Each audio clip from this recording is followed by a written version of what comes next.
Okay, now we're back. This time it's working, hopefully.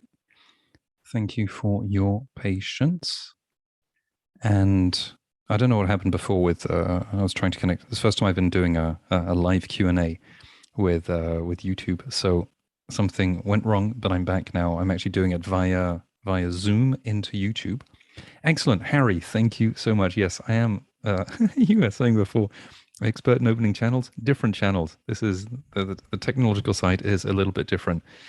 Jose, I hope I pronounced your name correctly. Welcome. It's good to see you. And here we go. Let me get the screens together. So welcome. Thank you for your patience and your understanding. Yeah, it's technology it's easier to do. And Jess, welcome. Thank you. Good to have all of you back. So I thought it'd be interesting to spend a bit of time having more of a conversation. I enjoy having conversations. I enjoy taking questions, answers. I think the dialogue is different. It's closer to when I work individually with people with sessions. So so I thought it could be. I understood. No offense. Don't worry. I see the humor. Remember, by the way, that being offended is a choice, and when people are offended, sometimes it's because they gain something from it. So I'm rarely offended, fortunately.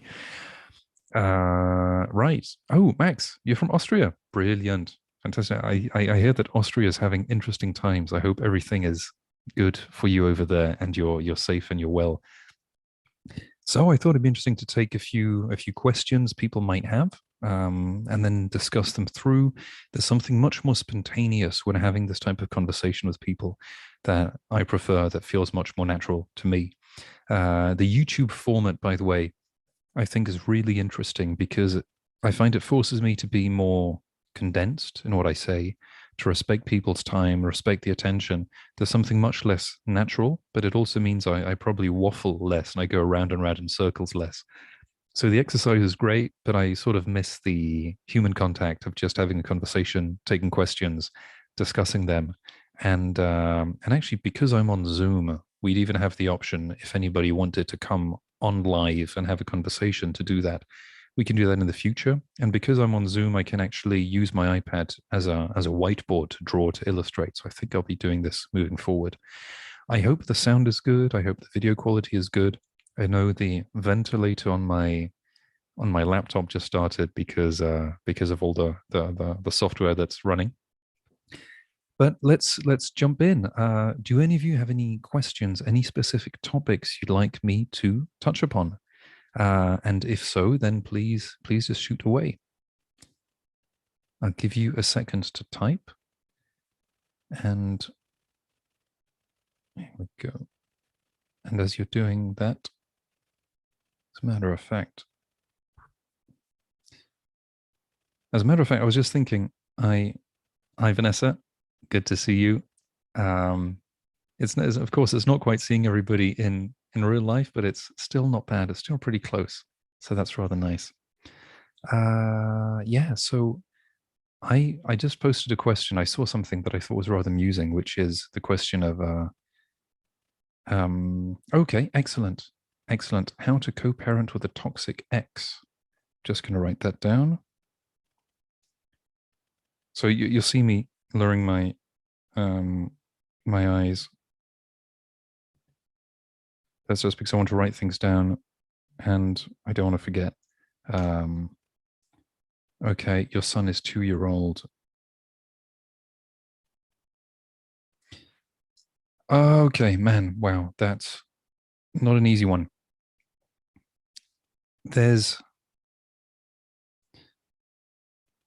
no, as you know, there's no one size fits all answer to this, because as much as toxic people have very similar traits, there are always some level of differences.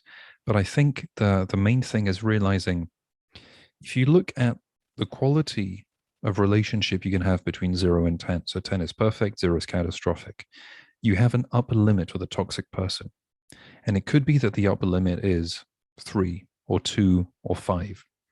What's important to figure is you need to reset expectations, to think, what is the best I can get with this person? And then how do I get it?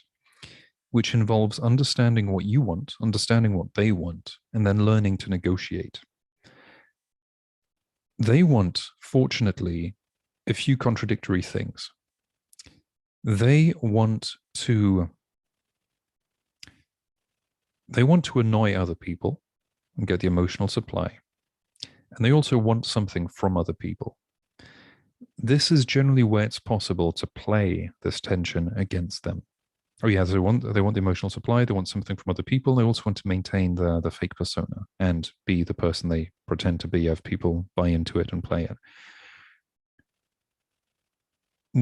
This is where it's possible to play it against them and basically try to say something along the lines of, I'm trying to understand what you want, and you have to make a decision. You can't have this and that, because if you want A, then you lose B and C.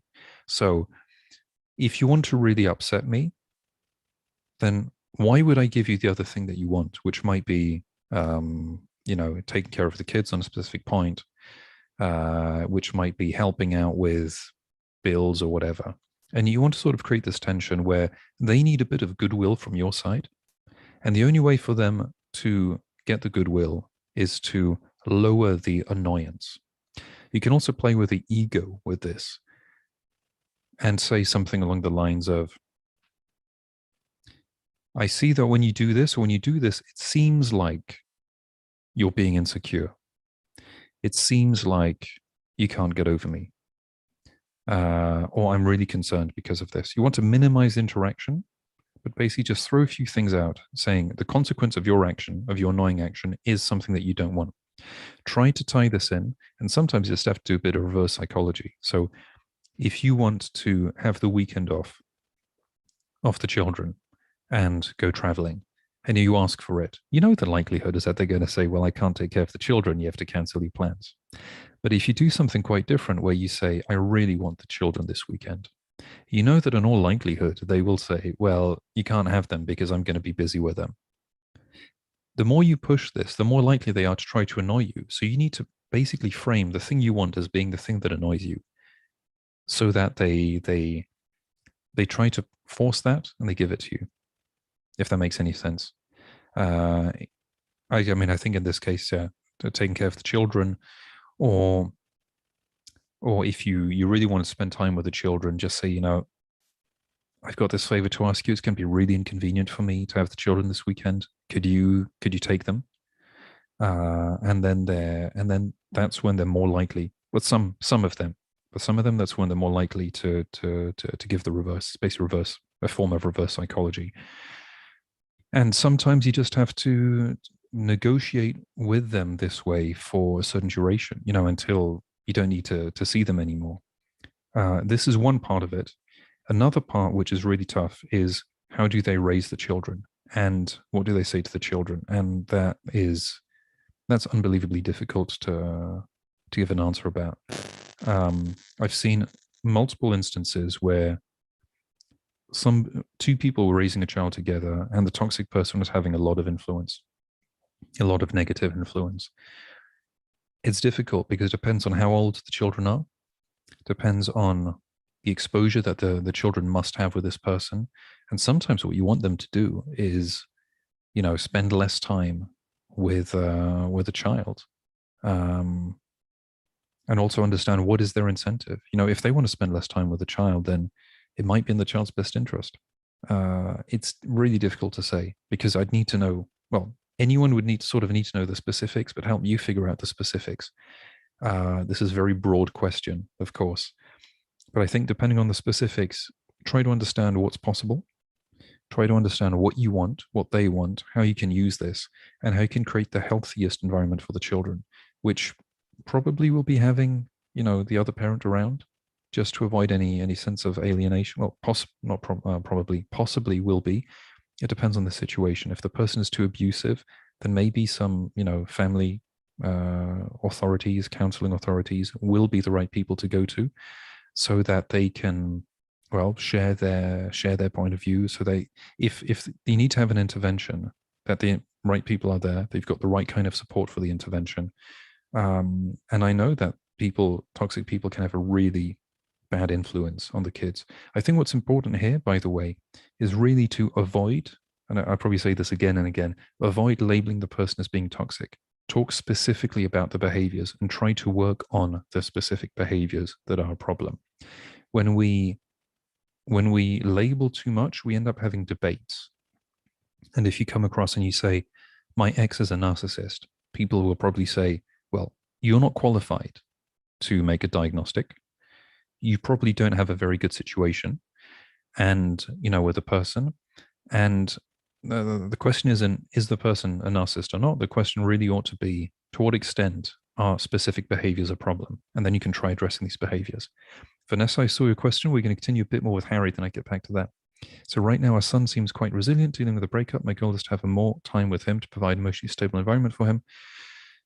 Then this depends on your ex. To what extent does the person actually want this environment? And then sometimes it's just playing the thing of saying, I'm concerned that spending too much time with our children is going to prevent you from moving forward as new people. A healthy person possibly or probably would be saying, well, I don't care. It's my son. I don't care. I mean, this is the responsibility. But if the person wants to shun responsibility, that's something different. And yeah, talking about the behaviors as factual. The person behaves in a certain way. The person says certain things. The judgment is what prevents us from having a dialogue, be it about psychology, politics, sociology. As soon as people throw labels onto others, it shuts down any conversation. Remember, we always start arguing with our strongest argument. When the argument is, this person is a narcissist, that's not an argument, that's a judgment. When we say, I've observed this and this is a problem for me, this is factual, we've observed it, we can debate how it was observed. But then this is a problem for me, that's something different. My ex shouts around our son, and that is a problem for me. You can discuss it. You can discuss if it's a problem, why it's a problem, how loud they shout, but it's something really specific. This helps you not come across as being unhinged or resentful or vengeful. Now you say she identifies very strongly with the child, and since she doesn't want to deal with me, she also wants our kid to spend as little time with me as possible. Wants our kid to spend as little time with me as possible.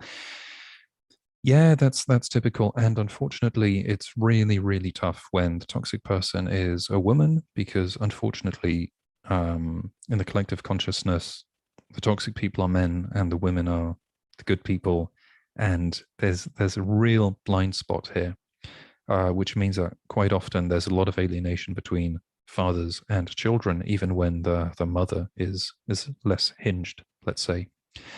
So she identifies very strongly with the child, doesn't want to deal with you. Well, sometimes the thing to do is to say, I'm really lucky you're spending so much time with our son, because man, if I spent more time with him, that would be a real burden.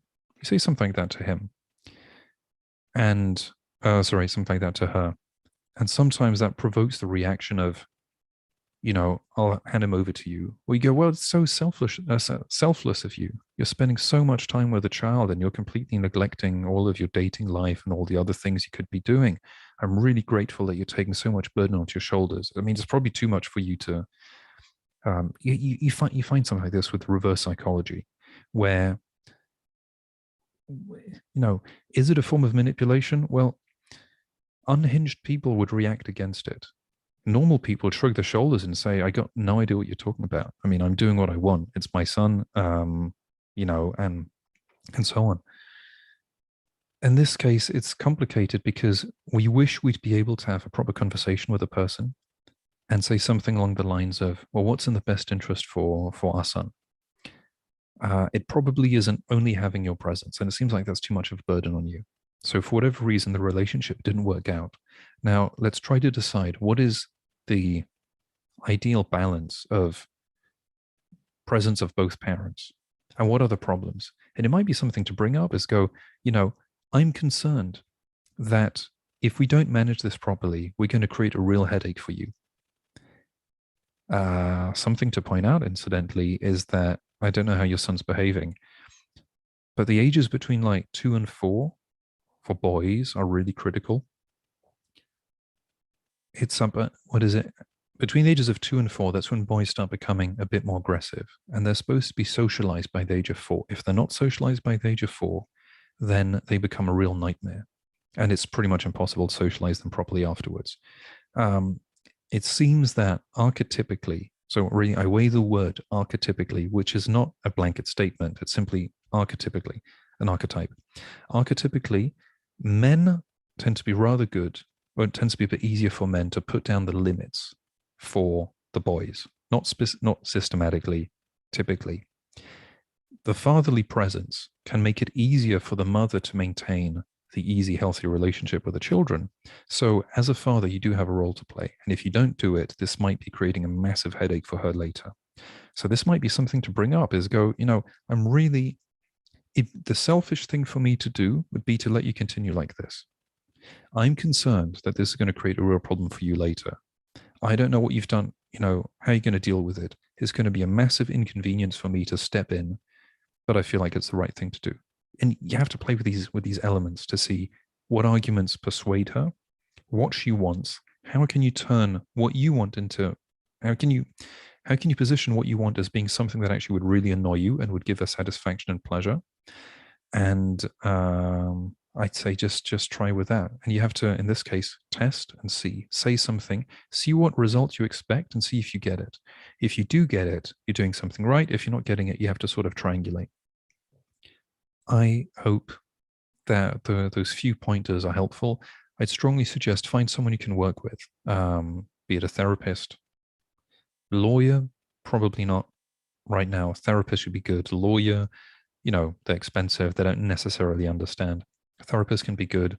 Some, coaches, like I'm not licensed for what I do. I share these ideas. I've followed courses, but I'm not a psychotherapist as such. So maybe find a licensed therapist, someone who can help you with strategies. And the main thing is, if you have a strategy, see what outcome you expect, and then triangulate and see, are you getting the outcome you want? And if you are, that's great. And if you're not, try something a bit different. And you can try again. There we go. I hope that was helpful. If you have anything that you'd like to add, then please go ahead. I'm going to jump onto excellent. Reverse psychology is helpful.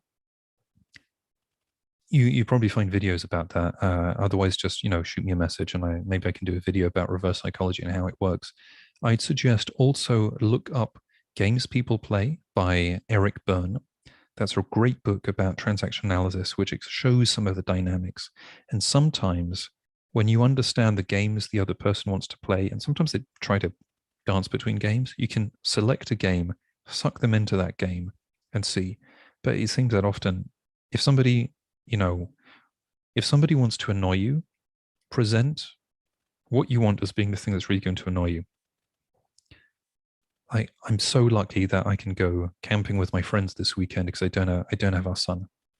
Try that. And, in all likelihood, an emergency is going to come up. You're going to have to spend the weekend with your son. So that sometimes works. Fingers crossed. Vanessa, you had a question. Is it possible for someone to overcome being a narcissist, or to at least control it? The way the question is framed is really interesting, because if we do a scale between 0 and 100 in terms of percentages, possible is anything above 0%. So is it possible? Yes, it's possible. Is it probable? In other words, is it closer to 100%? No, it's not probable. It's possible, but not probable. It's not likely. It's close to 0%. And why? Because people only change if they have a motivation to change, which means that something isn't working out for them. And in most cases, narcissists are perfectly happy, or what we call narcissists. Again, I don't like the label. I think the label's unhelpful. Most people are happy with their life. They're happy being as toxic for others as they can get away with for most people. And provided nothing prevents them from doing it, they'll continue doing it. The only reason why somebody will change is because something isn't working out for them in a big way. Look at, empaths. Again, I don't like the labels, but let's just say empaths.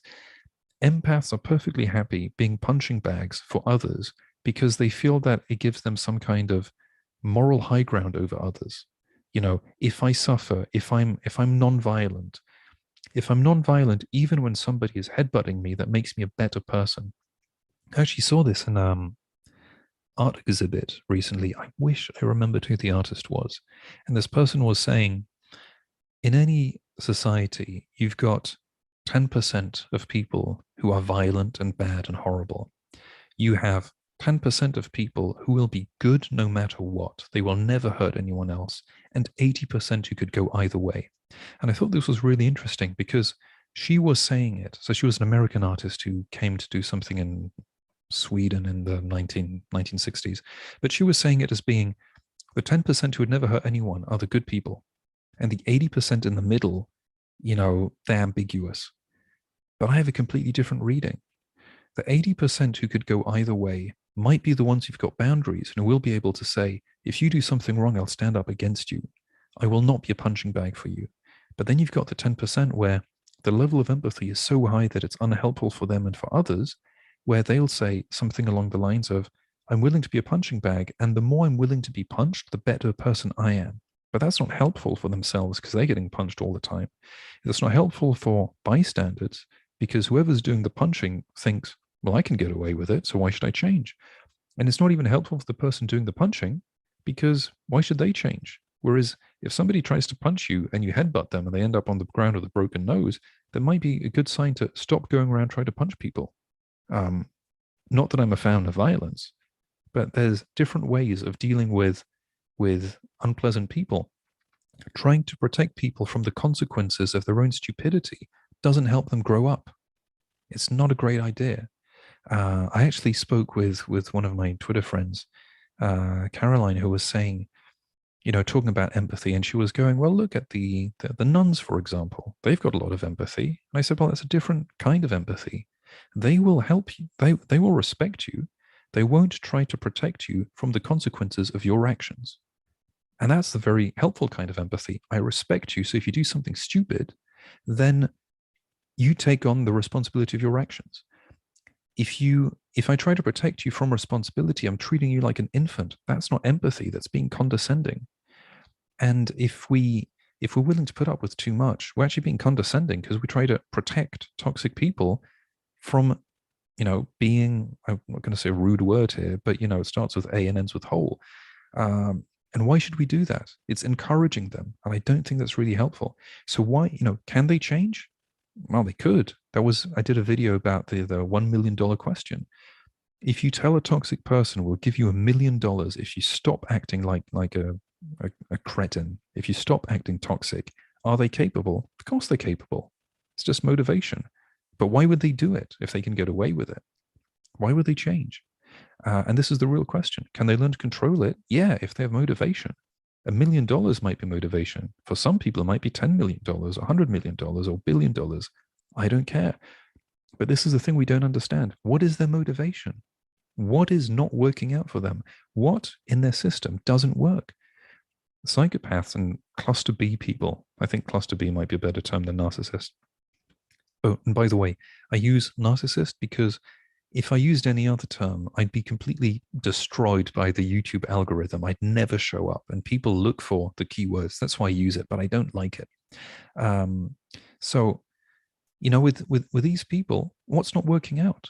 They tend to progress further in companies. They tend to progress further in politics, in social media. They get a lot of clout, loads of clout.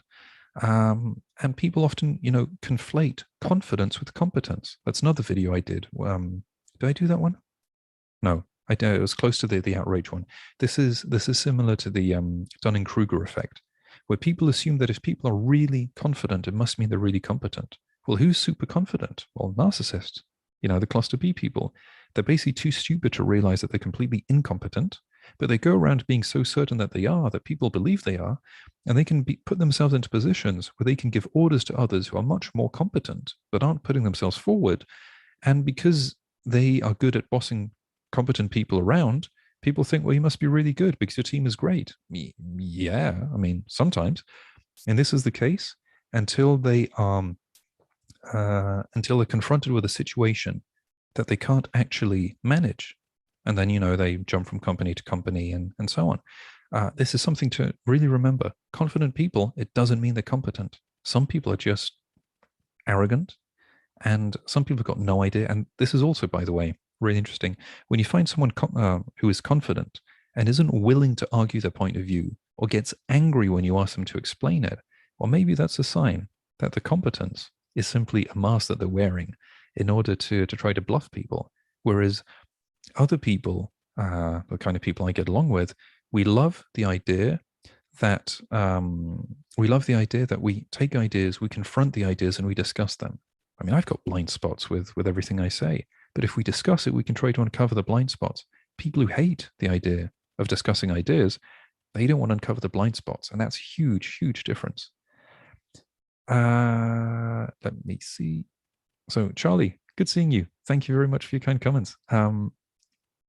And okay, Atia Fatima, with FBI strategy, negotiate how to keep your mind clear and stay persistent to achieve the end goal. Great question. A few pointers for the negotiation and thinking. First of all, write it down, write it on paper, handwrite, not machine, not type, write. When you do this, you're emptying what's in your mind. Actually, just before I do this, Vanessa, I hope I answered your question. Let me know if you've got more questions, okay? I think I covered that quite a bit, but if you want anything else, just let me know, okay? So, Fatima, back to you. When negotiating, write things down. If you write things down, you're getting them out of your mind. You're putting an order to them, and you're seeing what you have in your mind. This helps create a bit of distance between the thoughts and, how you feel them and so on. Write down what you have in your mind. Write down your goals, and do diagrams like with A, B, C for different strategies to try to see what it is that you're looking to get. And you can try writing down probabilities with this. Another thing to do, thank you so much, Vanessa. Another thing to do is to clear your mind, work on healing your trapped emotions. So part of the approach I have, most of my YouTube videos are about the mental way, the way of approaching it from the mind. But a big part of my approach follows the idea that actually comes from body-oriented therapy. The book is The Body Keeps the Score. That if we have emotions, strong emotions that we feel, but that we don't express, they get stored in the body in specific points, such as if we can't express something, then in our throat, we have a blockage. Anger is all along the jaw. Fear is along these points. And that's why when the points get tense, our shoulders move forward and we cover we basically try to protect ourselves. So in case somebody hits us, it doesn't hurt as much. And that's why when you see people stooping like this, you can tell that they're not very confident, whereas confident people have their shoulders back and they're standing up straight because they're not afraid of being attacked. If you have any of these symptoms and you see in people's jaws, or look at micro expressions, something else you can do, take your phone, film yourself in slow motion and talk about whatever it is that's moving you. And you'll see the micro expressions show up on your face, the flashes of anger, the sadness, the fear, all of those things. If you have these, you have an indication of where to start working. If you have these emotions, try to dig into them, dive into them, and see how you can express them, how you can get them out. I use an energy healing method that was referred to earlier by Harry, with using energy channels to remove it, to release it. The reason why this is important is because all of the stored emotions are simply points that can be triggered. When people talk about being triggered, it is not the thing that triggers them that is important. That's just completely irrelevant. They have the thing inside of them. It's like, you'll forgive the image. If your bladder is full and you need to go to the toilet, if I press your bladder, even very delicately, you're going to need to go really badly. But the issue isn't me pressing you, it's your bladder being full. And all too often, people walk around with all of these emotions stored inside. They don't know how to deal with them. They don't even know that they're there. What they realize is when somebody presses their bladder a little bit, they need to go to the toilet, so that they get angry at this person. And all this might be is just an annoying person who likes, teasing and pressing. But the pressing isn't the issue. The issue is that we have it inside of us. And if our bladder is empty, the other person can really, push down with the elbow, and we're just going to shrug it off, being like, dude, I don't know what you're doing, but whatever. I mean, I don't care. As long as it's winding us up, we've got something to do. So if we can clear this out, if we can clear this out, then it's much easier to negotiate without getting triggered, and therefore we remain much more level-headed. You might have seen in some of my recent videos, I was talking about especially the long one I did with Josh. I'm going to do another short clip of that. I talk about the ride and the elephant.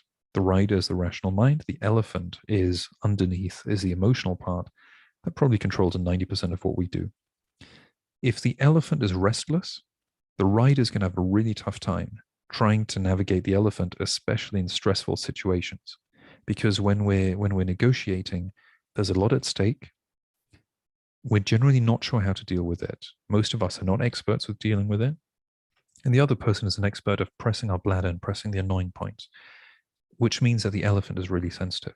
So if we can calm the elephant down, it makes it much easier for the rider to control. And so when the other person tries to press, the elephant just shrugs it off and says, I don't know what this weirdo is doing, but I'll let you deal with it. If the elephant is restless, it's going to be really easy to excite the elephant, if that makes sense. There we go. I hope this helps for the FBI strategy. Oh, sorry. So this was the part of keeping the mind clear, staying persistent. The other thing is practice.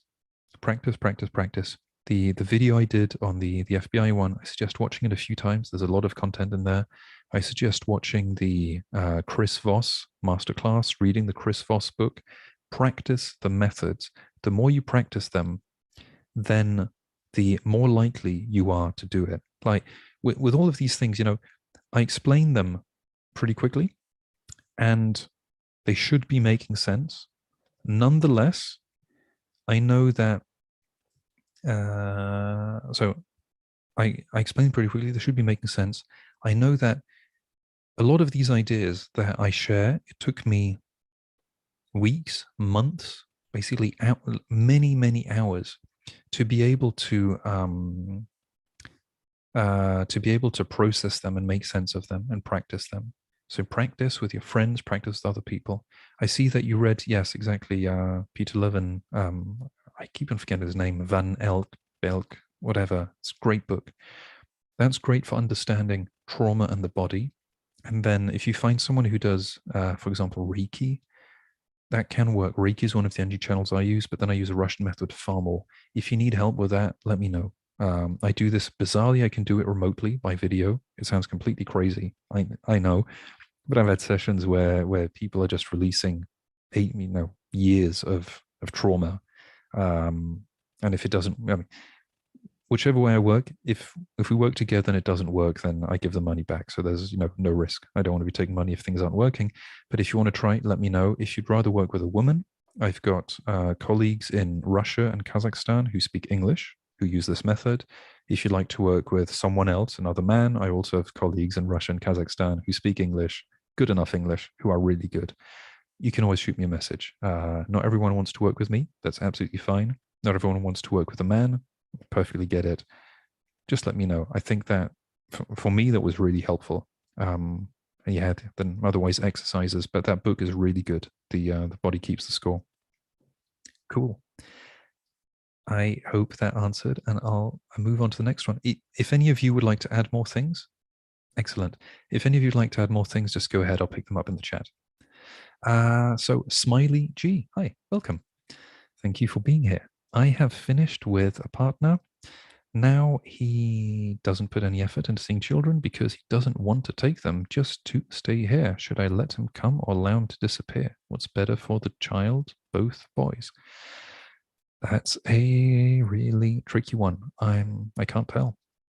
Sometimes we're in situations where there's no ideal situation. I think, sometimes we think of I like to call it the unicorn situation where everything would be great. So what I find can be helpful is you just write down situations A, B, C. One of them you could make it the unicorn situation. Everything would be great and all of those things. Another one would be, for example, You know what? I just connect my iPad and that way I can draw it out. I think that's going to be helpful. So 1 second. Thank you for your patience. I was about to start doing this with my fingers, but then I realized that this is probably going to be much easier. Here we go. And okay, just there we go. Jumping into.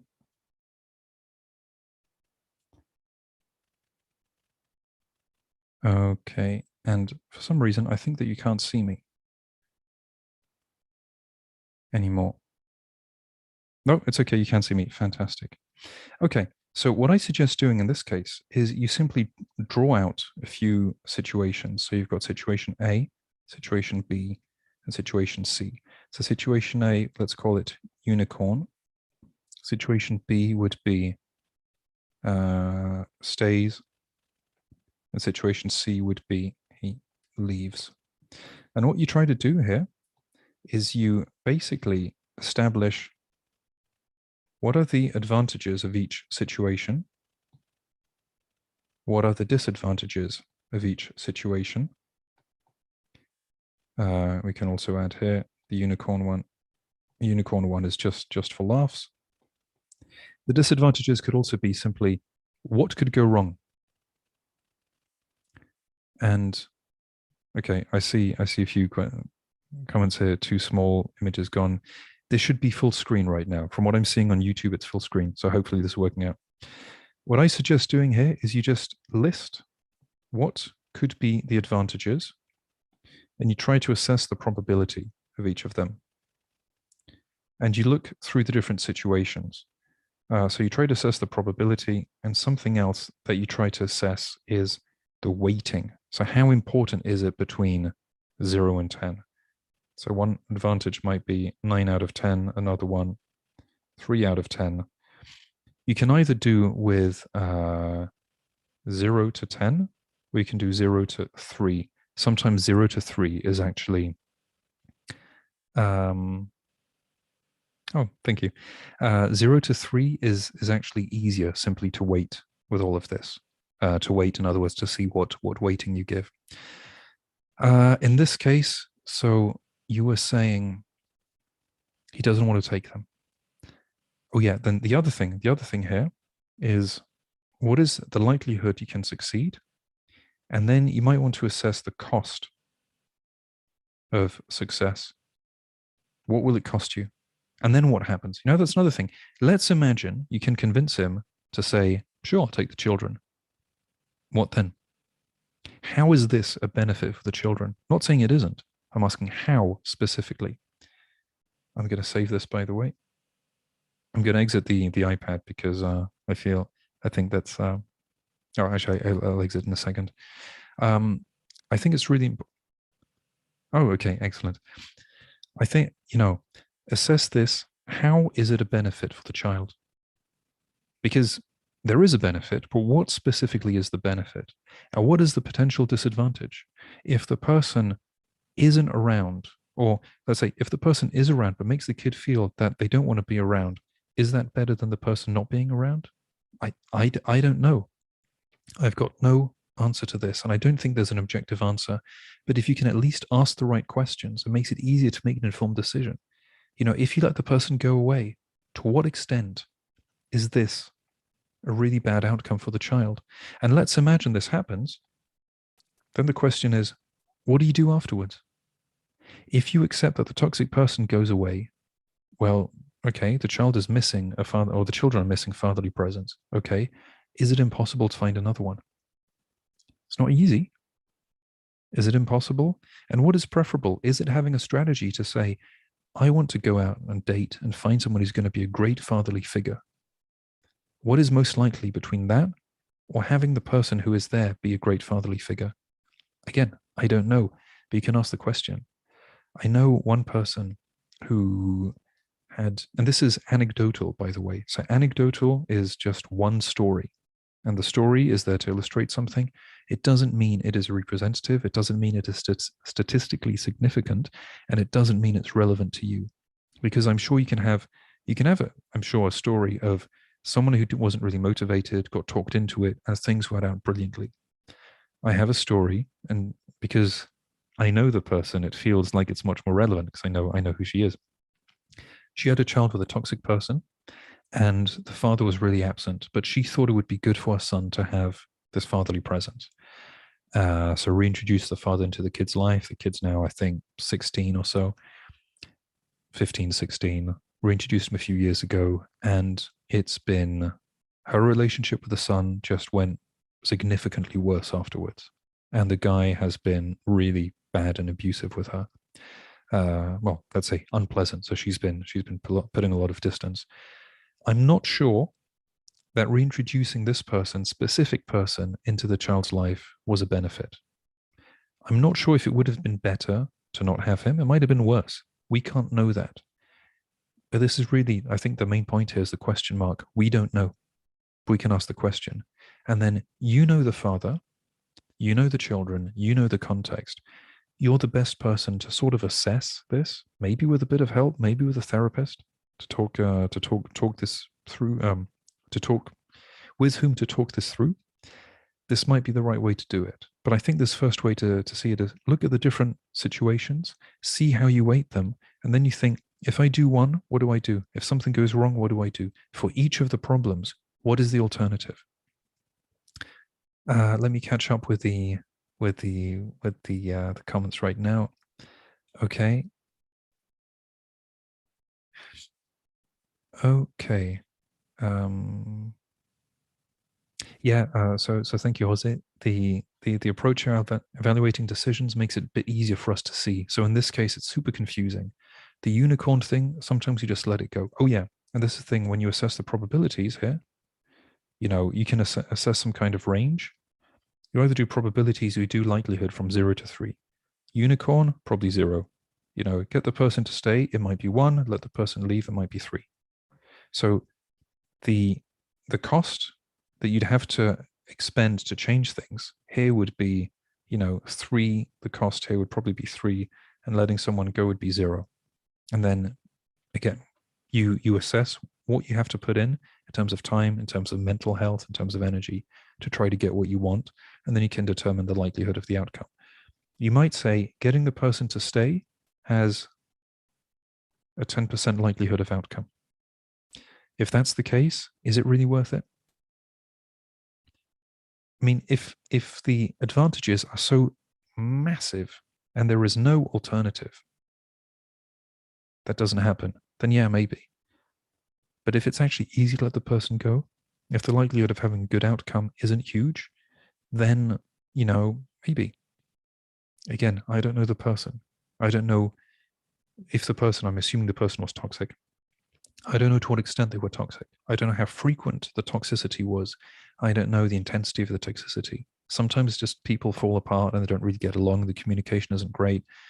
But, everyone's got a bit of a package. And other times it is unlivable. So I can't tell you. I don't know.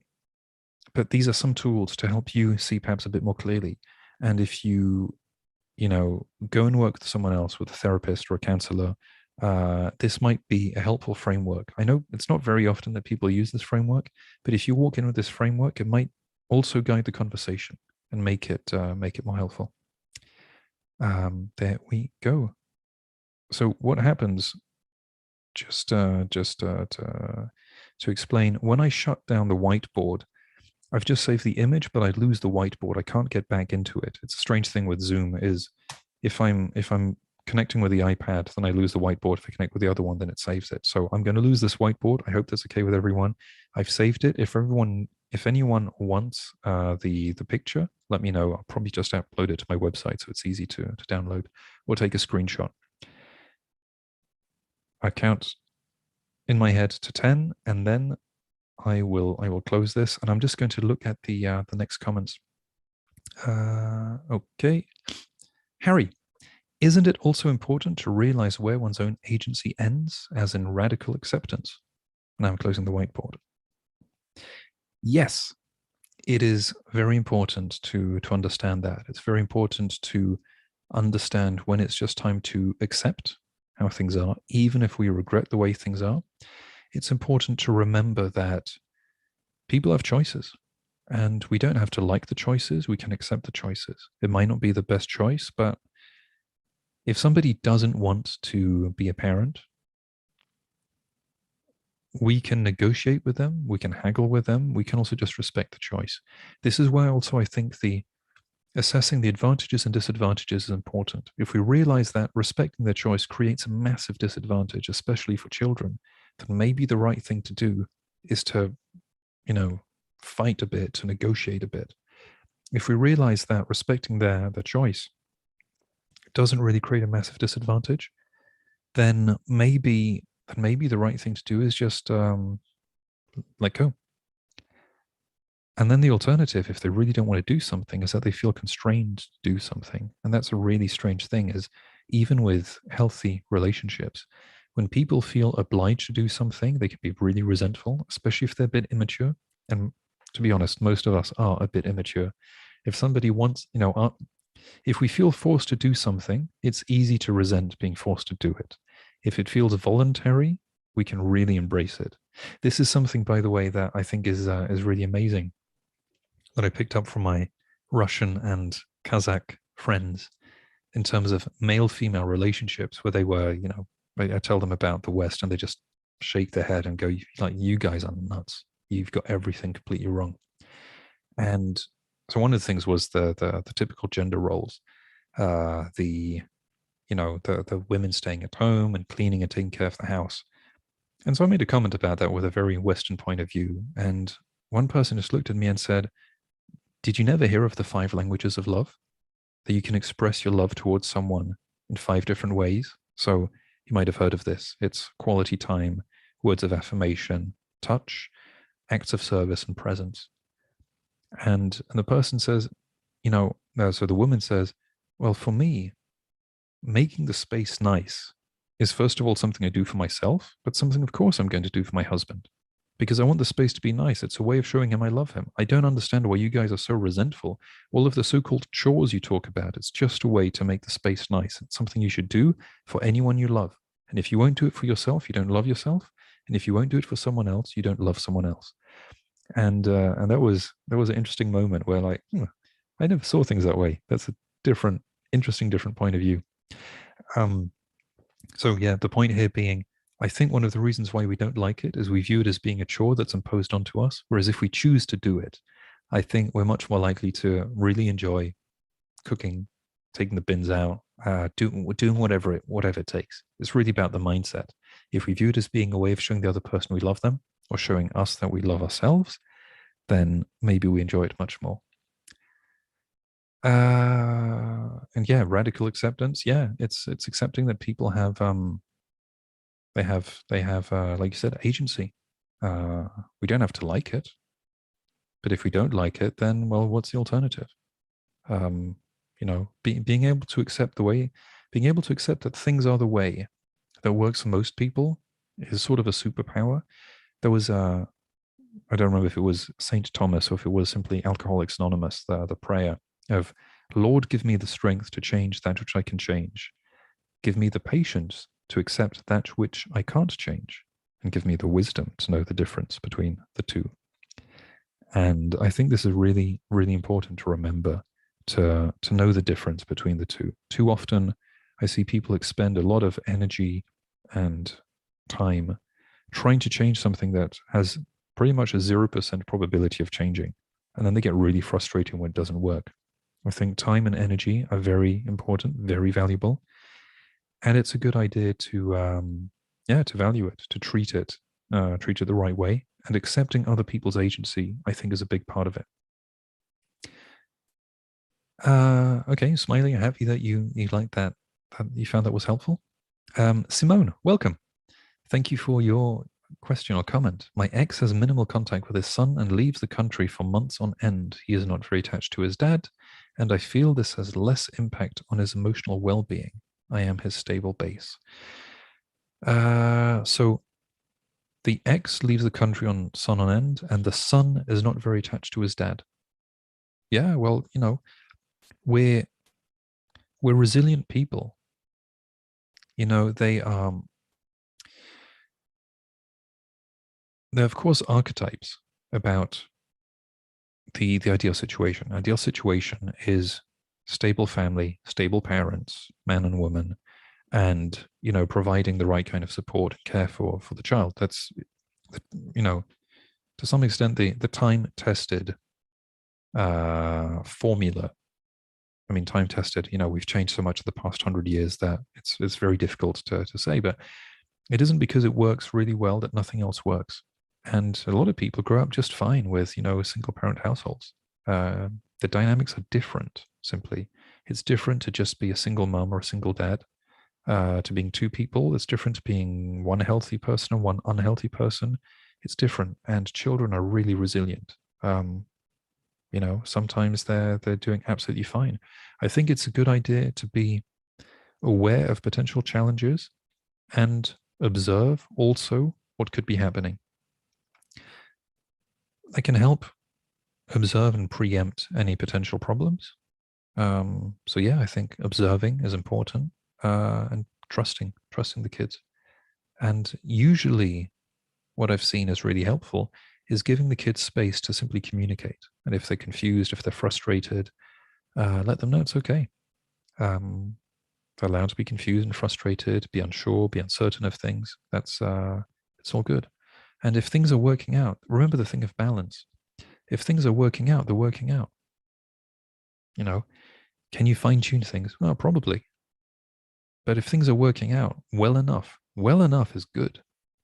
If you look at things on a scale between 0 and 10, this, by the way, is the perfectionism trap, is thinking things must be a 10. Well, that's ridiculous. 10 is a lack of imperfection. And I can't think of a single situation where there is no imperfection. So we can forget about 10, but we can say that like above or below 5, things are bad, but above 5, they're good enough, and above 7, they're actually doing fine. If things are fine, they're fine. And one trick actually in life is you look at the different segments of your life, you establish what is the minimum you want to be at. Below that, things aren't working out. And then you establish what is the nice to have. If you can get everything above the minimum, you're doing okay. I mean, you're doing more than okay. You're doing better than 99% of the population. And if things are working out with a family, then that's better than loads of people. Yeah, okay, you say, I also allow my son to choose to see his dad if he wants to. Fine, great. And then if things are complex, we can talk about it.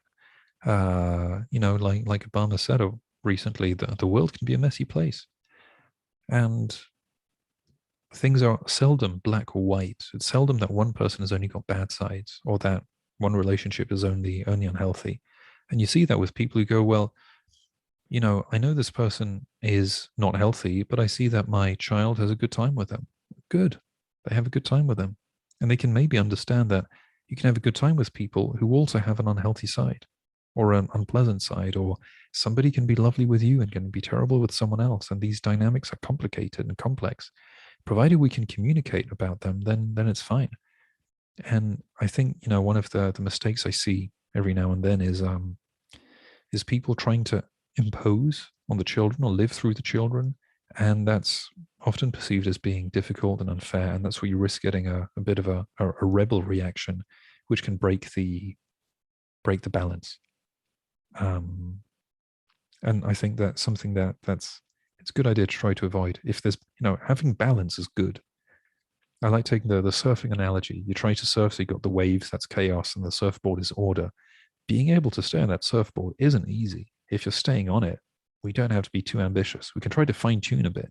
But if you're already up and you're not falling down, and you're not about to fall down, and you're not doing something mind-blowingly stupid, that's pretty amazing. That's better than most people. And then fine tune it.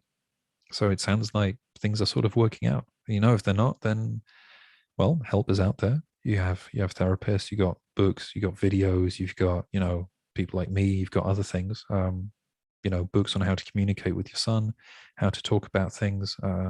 Yeah, that's. I mean, This basically means you're standing up on the surfboard and you're fine-tuning balance a little bit. It's not the same thing as not being able to get up or being knocked down or the surfboard doesn't float or something like that. So it sounds like it's pretty good. This, by the way, is something I think that's really important that's often forgotten, is to be very careful with expectations. It's easy to have the unrealistic expectations, to have the binary thinking when it comes to that.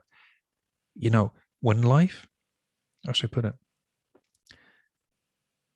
A lot of life is suffering. That's necessary suffering. So it's illness, it's death, it's losing people we love. That's necessary. That's part of life. Part of it is unnecessary. And that's, toxic people. But even though we can debate, it's probably necessary because we learn the boundaries, so we can get rid of these people. But in the times when we're not having close loved ones dying or being sick or being afraid, life is good. I mean, life is really good. Most of the time, life is really, really good. This is one of the things actually that I find is terrible with toxic people is they remove the savor from life. When life could be so amazing, you walk outside, you've got, well, air, you've got the sun or the moon, you have other people, most of whom are unbelievably nice and, would not, even if you insulted them, would not try to kill you, which is just in human history is mind-blowing. We live in the best time in history in terms of pretty much anything, anywhere. It's just incredible. As someone I spoke to in Kibera, the largest slum in Africa, was saying, was asking about things, and he said, my life is amazing. My life today is better than my parents ever had, and I know the next 10 years are going to get even better. And this is somebody living in a slum, earning $100 a month, living in a slum, so no running water, no toilets. The guy goes, yeah, life's amazing. It's getting great. Like, well, I think the person's got a point, It's a different point of view, but it was eye-opening. Yeah, great here. You say my oldest son can now make his own decision about who his dad is. We have long discussions on this topic. Yeah, it's great. I think it's really, really helpful. Talk about it, and help other people explain, other people understand that things aren't clear cut. You don't have the good people and the bad people. Things can be messy. You can have good sides and bad sides in anyone. It's part of being human. And to be able to have this nuanced view is really important. And if we can have it with others, maybe we can have it with ourselves. Maybe we can be kinder with ourselves also, and be less angry with ourselves when we let ourselves down. So Joe, have you? Yes, indeed. Toxic people take the good out of everything. Yeah, that's really often the case, and it can be insane. I mean, I remember being in paradise-like places and just being miserable. I had no idea why. Maybe that's one thing that motivated me to do all of this, is just break down the thoughts and the logic. Because as soon as I understood what was happening, I became myself again. But yeah, they suck it out. Like we don't understand what's going on. The world basically feels like a really scary place, and we can't make sense of it anymore. But of course, it's because they lie to us. And kids can feel the difference when the toxic chaos is left. Yeah. And from what I'm experiencing, they know who the dependable and stable parent is. Yep. And the one they can bond with. Yes. And I think this is especially the case if we treat them with respect and we don't try to turn them against the other person, and we don't try to label them. I think they can work through quite a bit of this. I know one person who made the mistake, and I wish that she'd spoken to me about it before, but of saying her son something like, maybe you're like your dad, maybe you're a psychopath. And that's when the son started going crazy. And I'm like, seriously, if you do this, how do you think he took it? That's not something you feel, coming from your mum. That's the sort of thing we might start acting it out, and maybe the son has got toxic traits also. I don't know. I know it's murky, and I know that didn't help. But yeah, when we just treat it with respect, and when we can say things are complicated between the other parent and me, which doesn't mean that this should be impacting your relationship. There's some things I didn't like, but hopefully things are going to work out between you, and I welcome things working out for you. That's really pretty positive. There's something also that's important, I think, is remember, Somebody asked me the question, how do you know who your real friends are? It's something like, your real friends are the people who will be truly happy for you and things work out for you. Like, really.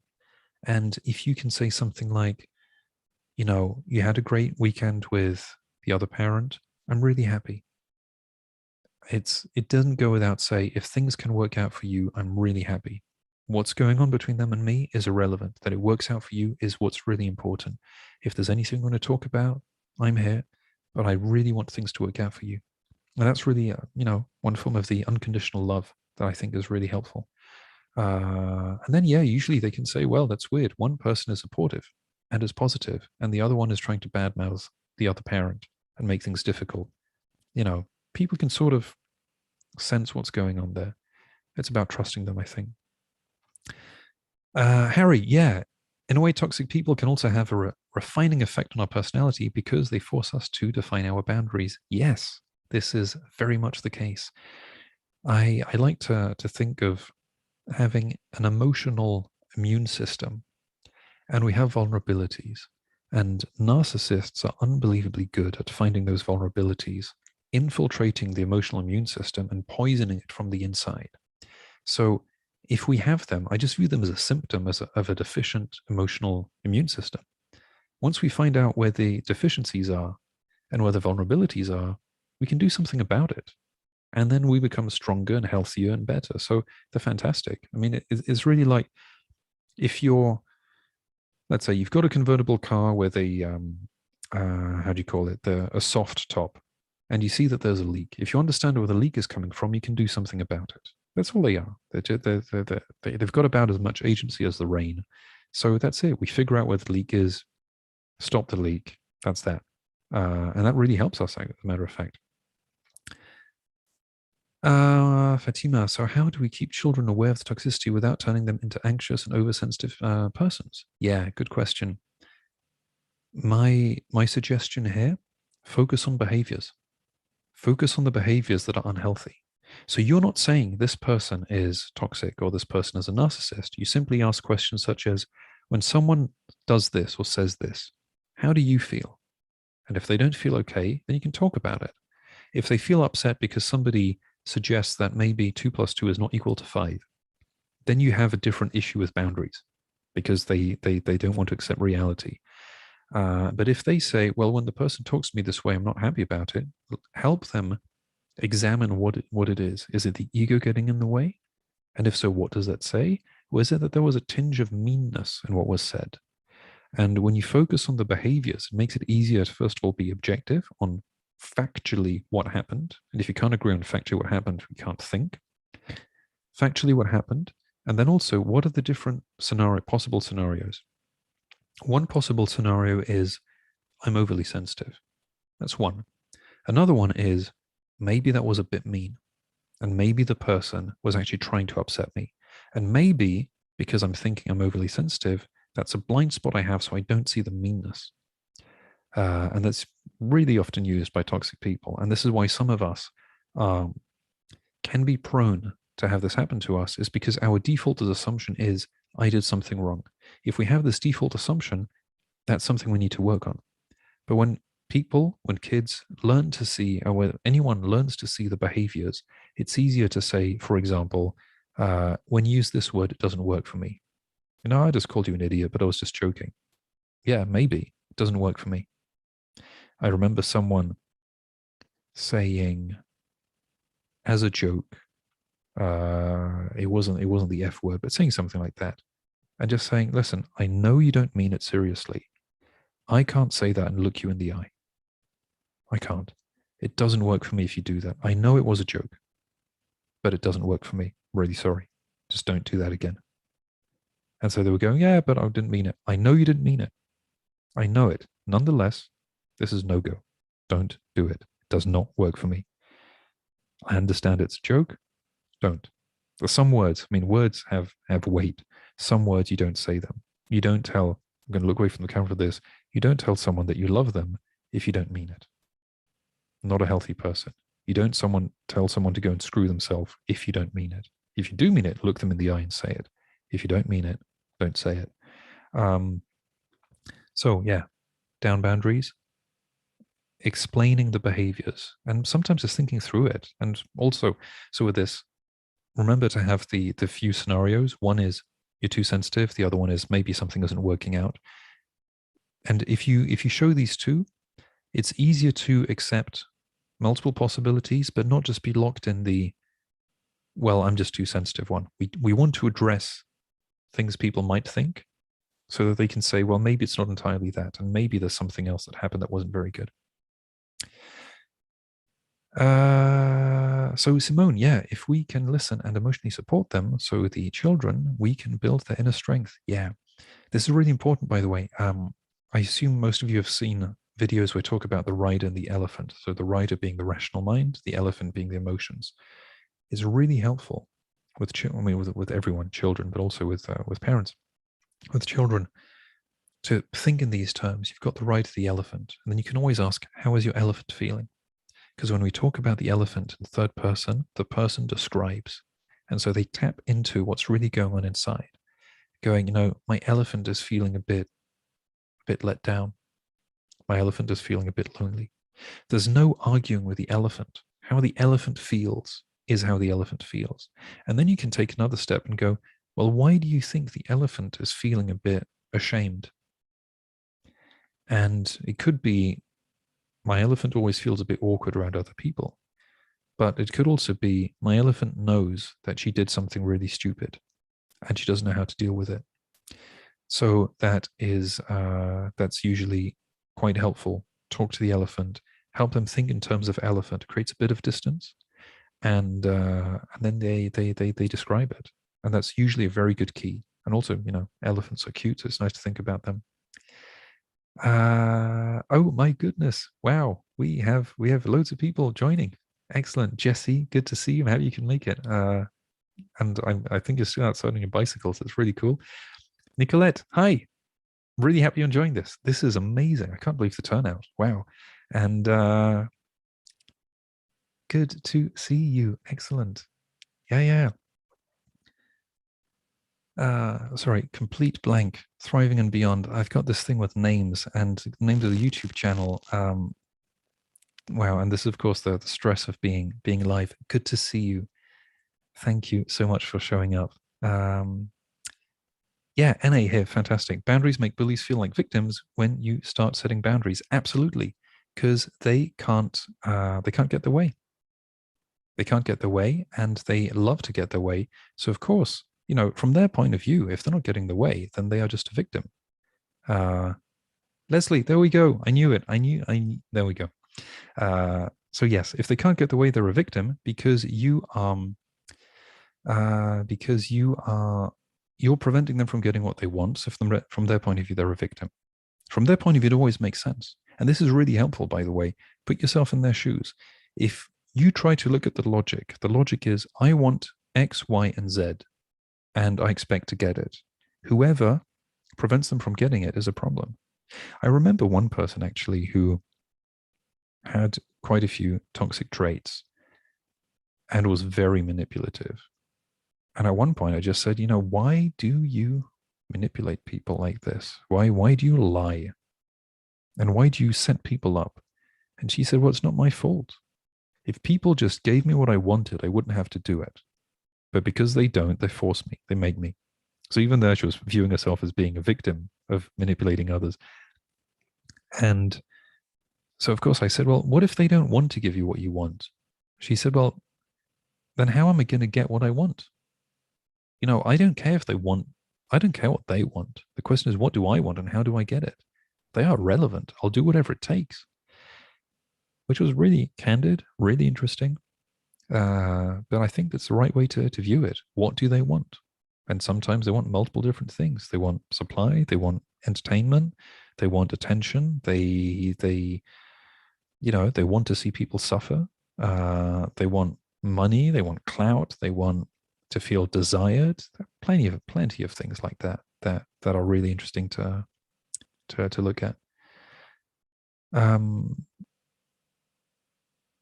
Okay, once explained. So no is a complete sentence. Once explained to those who have poor boundaries, it's yes, exactly. Yeah, when some, When someone wants something and it doesn't work for you, you don't have to justify it.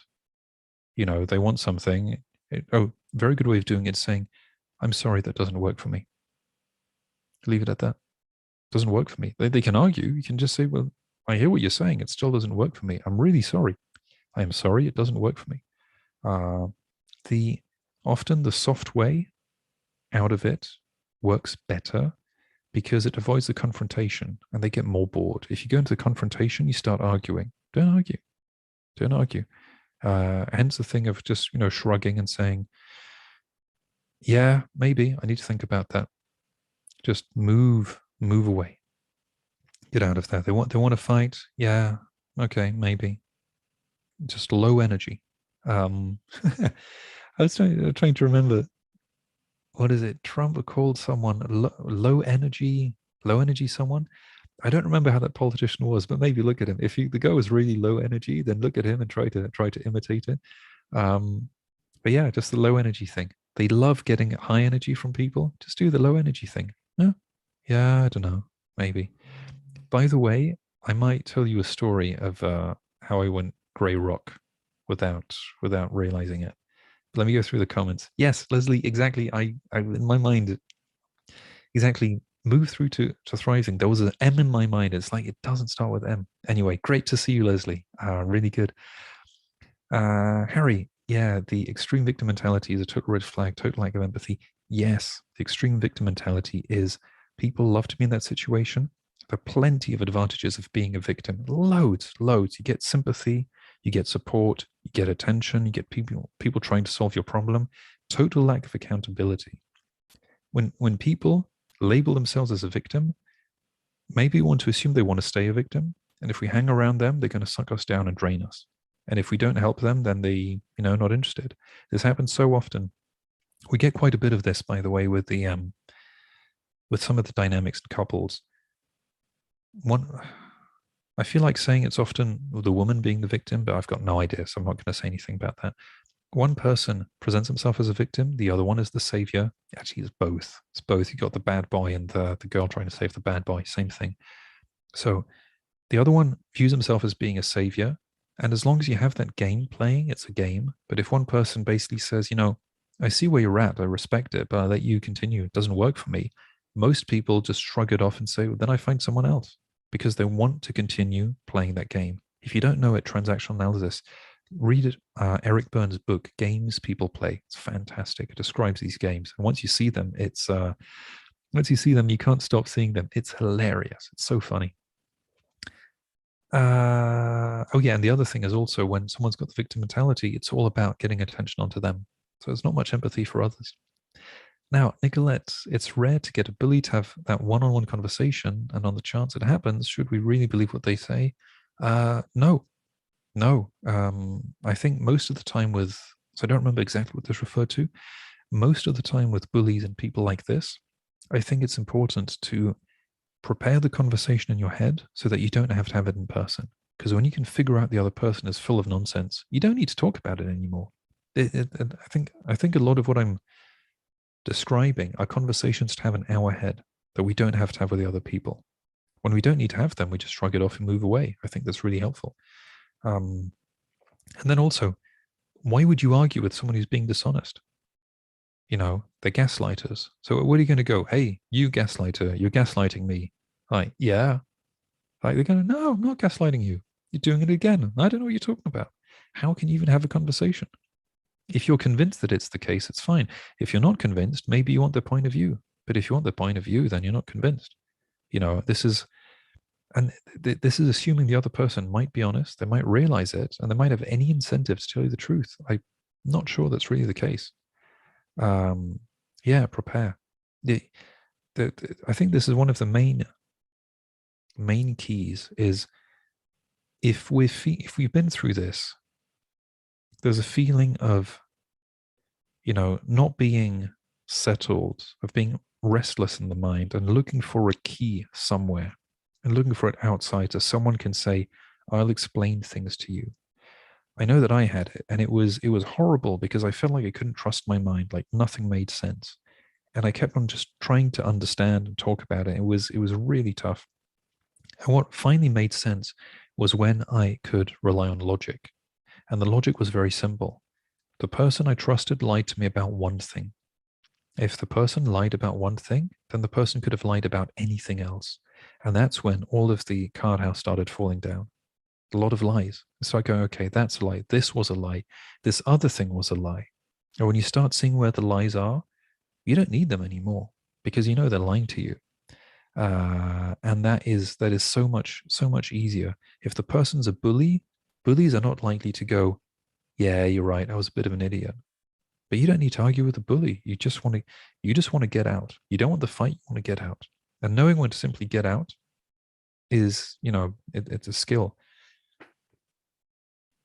This is, excuse me, this rather important also is understanding what is really the important thing at stake. Is it your peace of mind, or is it getting them to say something? And then what is the likelihood of both? If it's getting them to say something, the likelihood of getting it is really small, and your peace of mind is in your control. All you need are the right keys. One of the things I'm trying to do with the videos is give you the keys so that you can use the filters, you can analyze it, and you can come up to your own conclusions that make perfect sense. And once you have that, then you don't need the outside. You just see facts and you just work it through. Yeah. And like Leslie's saying now, when logic and rational thought are not fitting situation, it's not you. Toxic relationships do not mesh with logic. Narcs do not live in rationality nor logic. Yeah, exactly. Well, yes and no. The commonly accepted logic, they don't, but they have their own logic. And their logic is sort of what I described before. I want this, and how can I get it? And then I'll do what it takes to get it, and that's it. You know, if it means being incoherent, I'll be incoherent. So it's in terms of the ends justifies the means, it's perfectly logical. In terms of being coherent, it isn't, but being coherent isn't their priority. We try to be coherent because being coherent is one way to be reliable to others, allow the rest of the tribe to know what to expect. And this is why, being a decent person is a good survival tactic in a tribe. And being a narcissist is, well, they're the people who used to get thrown off cliffs. When we were hunter-gatherers, you go hunting and, Dave was a bit of a douchebag with everyone and has been trying to sleep with other people's wives and has been, doing dodgy stuff with the children and stealing food. Well, he's going to fall off a cliff. That's it. That's how we dealt with these people before. Was it better or worse? I don't know. It worked. But these people are toxic. That's why I like talking about toxic. They're toxic to the tribe, they're toxic to the community. But from their point of view, it works. Now they can get away with it. And yeah, they can get away with it. And they can even hide behind, this is a crazy thing, they can hide behind being good people in order to abuse more people. And this is like one of the big trends we're seeing. Going around bullying others, but saying I'm bullying others for the good reason. It's like, well, that's interesting. Let me see. I think I missed something. Yeah, exactly. Leslie, like you were saying, to accept we have the right to say this doesn't work for me without guilt is so important. We owe ourselves safety and care. Yeah, exactly. If it doesn't work for us, it doesn't work for us. Maybe we're being unreasonable. If we're being unreasonable, then so be it. If somebody wants me to wear a banana on my head and it doesn't work for me, then that's it. I can live with that. If I lose all my friends because I refuse to wear a banana on my head, then maybe I have to reconsider my fashion choices. But maybe I've got the wrong friends, which can be scary. But it's okay. This is about listening to our elephant. Either we listen to our elephant or we ignore the elephant. And if we ignore the elephant, we pay a heavy price. If we ignore the elephant, we're lying to ourselves. If we lie to ourselves, we allow other people to lie to ourselves. And if other people can lie to ourselves, then we can never truly be happy because we're living lies, and lies creates hell on earth, and we attract bad people. And then we can't even work out good situations. So, it seems that just telling the truth to ourselves is more, works better. Yeah, and exactly. Drama triangle. Perpetrator, victim, rescuer. This is also part of the, yeah, you get that with triangulation, but you get these with any of these games that people play. You've got the roles. If we can identify them, we're less likely to fall into them. Simone, you ask, is this what codependent people pleasers would do? To be honest, I find it difficult to answer that because I don't feel like I'm well versed enough into what codependency is and what is exactly meant by it. I've got some idea.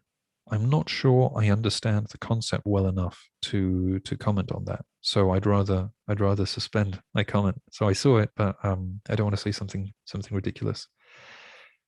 Charlie, at 14, how do people get lured into that? Grow to get out of that? I'm not sure what you're referring to. I'm guessing you're referring to the people pleasing. But generally, how people grow out of, regardless of what it is, how people grow out of what they do is they simply realize that if they continue doing it, there's going to be a massive problem, and they don't have the choice. It's always incentive. What is the incentive to change? What in your situation isn't working out for you either now or in the future? And is that important? People who are beginning to get diabetes, the question is, well, how badly do you want to live? If you want to live, you got to change something. If you'd rather eat cake, then eat cake. But what of the two, what's the most important? Sometimes we have to choose. We don't like it, and sometimes you have to choose.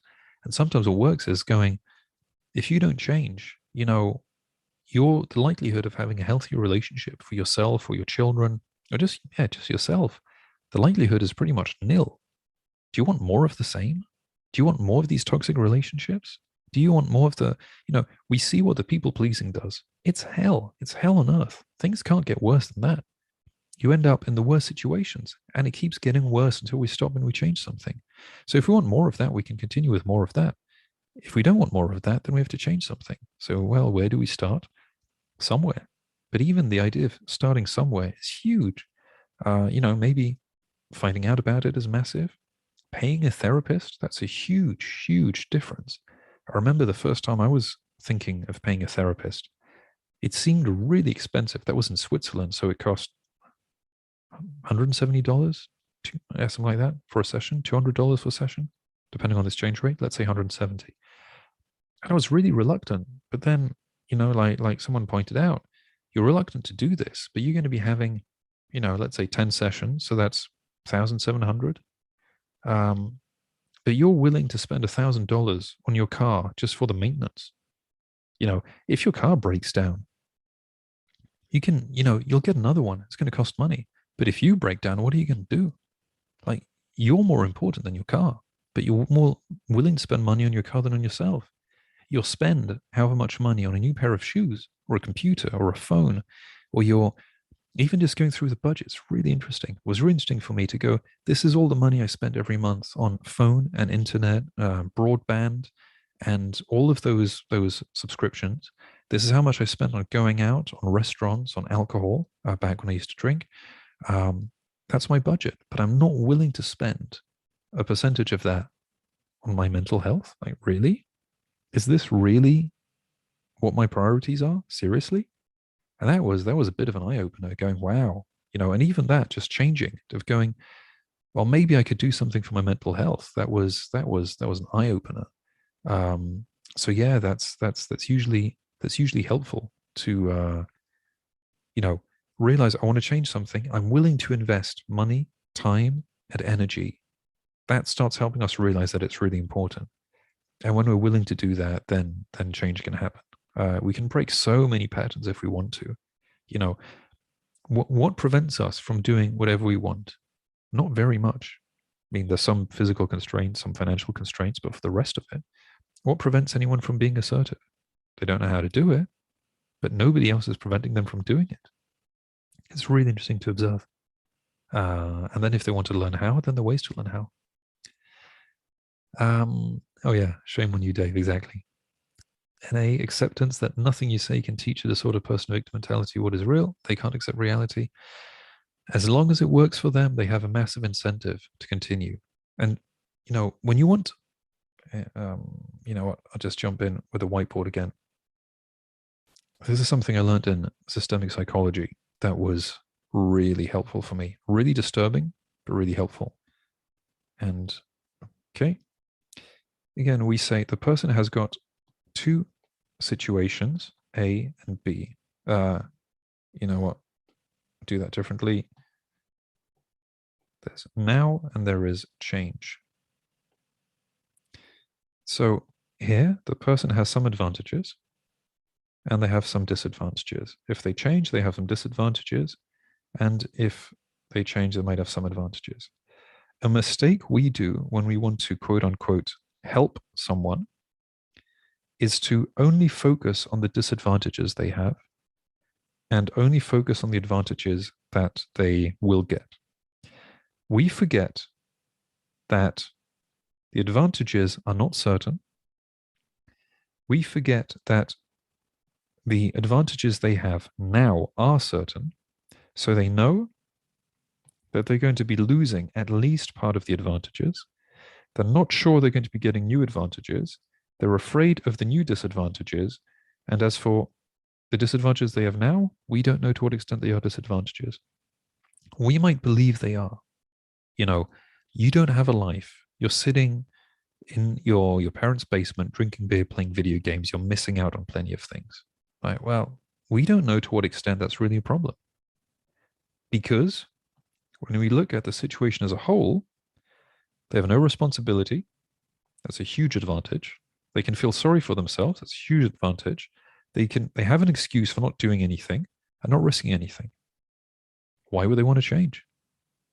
You know, if we don't address this clearly, we're missing out on a massive percentage. I feel like saying 90%, a huge percentage of the situation of the puzzle, and assuming we can solve it. Possibly not. So yeah, for people with a victim mentality, what makes us think that the elephant wants to change from the now to something else? You know, the elephant is going to go, yeah, you know, great. So you're trying to make me change, but seriously, my life is pretty good. You want me to leave comfort for a thing, and I'm not even sure I want any of that thing. Of course, I'm not going to move forward. So yeah, you can try convincing an elephant to move forward, but I'm not sure how that is going to work. I'm going to close this in a minute. I'll let you take a screenshot if you find that helpful. Yeah, the guilty shame was the work for me. It's interesting how guilt and shame are so powerful. Those are two terrible emotions that are really soul destroying. It's interesting how they go against responsibility.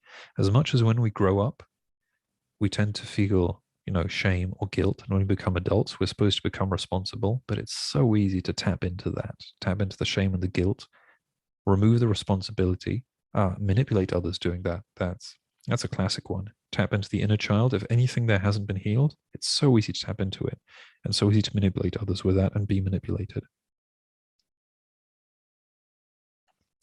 I'm going to close the whiteboard now. Here we go. Back to full screen. Yeah.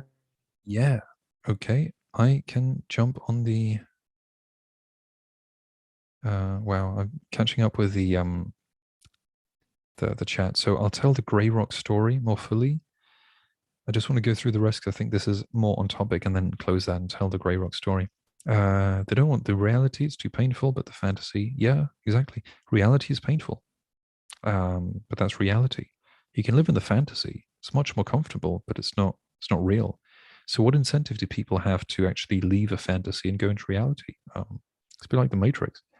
I mean, I know that for me, one of the big incentives was thinking, well, I want to really be happy in life. I want to have a relationship and a family where everything is real and true.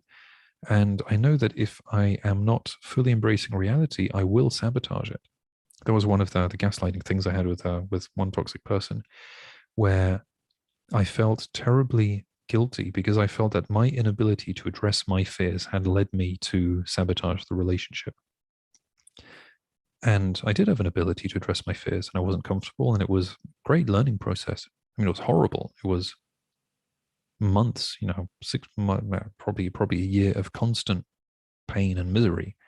But that's what it took for me to be able to find the courage to address my fears. Then it was thinking, I never want to have this again. So whatever it takes, I will address anything in there because I don't want to sabotage a situation like this. Then of course, I realized the person had lied to me, but something positive came out of it.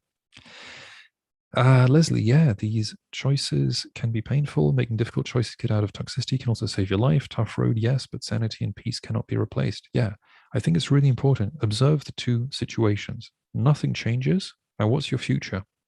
And if you change something, to what extent will it be worse? And usually you think, well, it can't, well, usually, sometimes you think, can't be worse. It might be better. To me, that sounds like, a pretty decent bet. If the risk of it being worse is minimal and the probability of it being better is more significant, and you know that continuing with things as they are is not an option, then change is the right way. It's sort of this image also. You can stand in front of a fire on the road, but if you have a forest fire behind you, maybe you're going to jump over that small fire. So sometimes it's finding what terrifies you the least and going in that direction. And that can be, a good guide. People pleasers seek validation and approval. They attract the self-serving characters and become the victim again. Yep. This is something that's really important. Validation, if we look to get it from outside, we've got work to do. And the people pleasing, is the thing of, is sort of trying to get the conditional love. If these people like me, it must say something good about me. So I want to please them. Whereas the right person to please is ourselves. Again, it's the balance. It can sound a bit narcissistic, but it's ourself. The focus, if the focus is purely external, that's unhealthy. If the focus is 100% internal, it's unhealthy. But it's a good idea if it's closer to the internal side, because if we can be happy with ourselves, well, that's the most important thing. And then if we see that nobody else likes us, then we might have an issue. But I think most of us tend to care a bit too much about others and not quite enough about ourselves. Yeah, as long as you find the right therapist, yes, very important. You can fire your therapist. It's perfectly acceptable to say, I'm sorry, this is not working out for me right now. I'm going to work with someone else. It's okay. It's a professional relationship. That's one reason why you pay the therapist. So you can, it cancels the energetic debt. You don't owe them anything afterwards. And you can stop whenever you want. And they, that's it.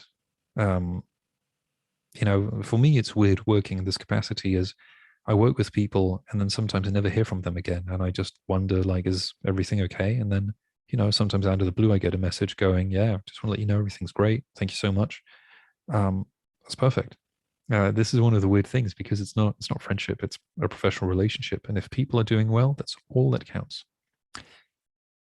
At 14, Charlie. At 14, it's reasonable to suppose that there is no recourse, as little for them, but for elephants, age over 20, it's just an elephant. Listen, for the age, it's difficult to generalize with this. There's not very much we can do, apparently, over the age of 4. People can change at any point, but sometimes the right thing to do is to think, how do I make this work for myself? If we're willing to let go of what's most precious for us, that rebalances the dynamic. As long as we're not willing to let go, that's a weakness that people can tap upon. So it can be the hardest thing. It's just saying, I love this person to bits, it's a child or whoever. Of course, they have to be a certain age, they can be independent, but, sometimes when willing to let them go, that rebalances and they go, okay, I found a boundary. I have to stop acting like a moron. It depends. This personal choice. We all do our best and assume other people do their best, and try to triangulate, try to find the right balance. So, Fatima, how do you forgive flying monkeys who have been tricked by the narc to work for them and have later come back to you to befriend you? Can you give them a chance? Well, you can do whatever you want. You can close the door if you want to. You can talk with them if you want to. You can be, you do whatever works for you. That's one question. I think the question is, what do you want? If people go, I realize I made a terrible mistake, then, that's fine. It doesn't, you can forgive them without wanting them back in your life. You don't need them back in your life. If you want to, that's okay. If you don't want it, it's okay. Forgiving people doesn't involve them apologizing to you. We have this long conversation with Josh about this. Forgiving people is about realizing that they did the best they could at the moment, It might be very disappointing. It might be not anything you want, but just accept it was the best they could do given the situation, and that's it. Let go. And you might, like I say, you might not want them back in your life. You don't have to have them back. If you don't want them back, that's absolutely fine. Uh, and then if they want to befriend you, then you might want to check, like, what happened? Why, like, and how do you see things moving forward? What is the situation? How do you explain this? If the person goes, wow, I didn't realize the other person was a complete moron and I felt duped, then okay, see if their apology works for you. And, there's a whole way of apologizing that's quite helpful, I think, which is instead of just saying, I'm sorry, which doesn't mean very much, it's saying more like, this is what happened objectively. This is how I think you felt about it. And then if they actually have the empathy of understanding how you felt, then it's easier to accept the apology. This is why it didn't work out for me. This is how I assume things were for you, and this is what I'm doing to avoid it happening again. And if someone comes and says, I was naive, I lacked the courage, I made a big mistake, and I really owe you an apology. And I'd understand if you didn't want to give me another chance. Well, that could be heartfelt. But if it's some, more lighthearted, or if they might just, try to befriend you, but still be friends with the other person and not realize that anything bad happened. But even if they do, you don't owe them anything.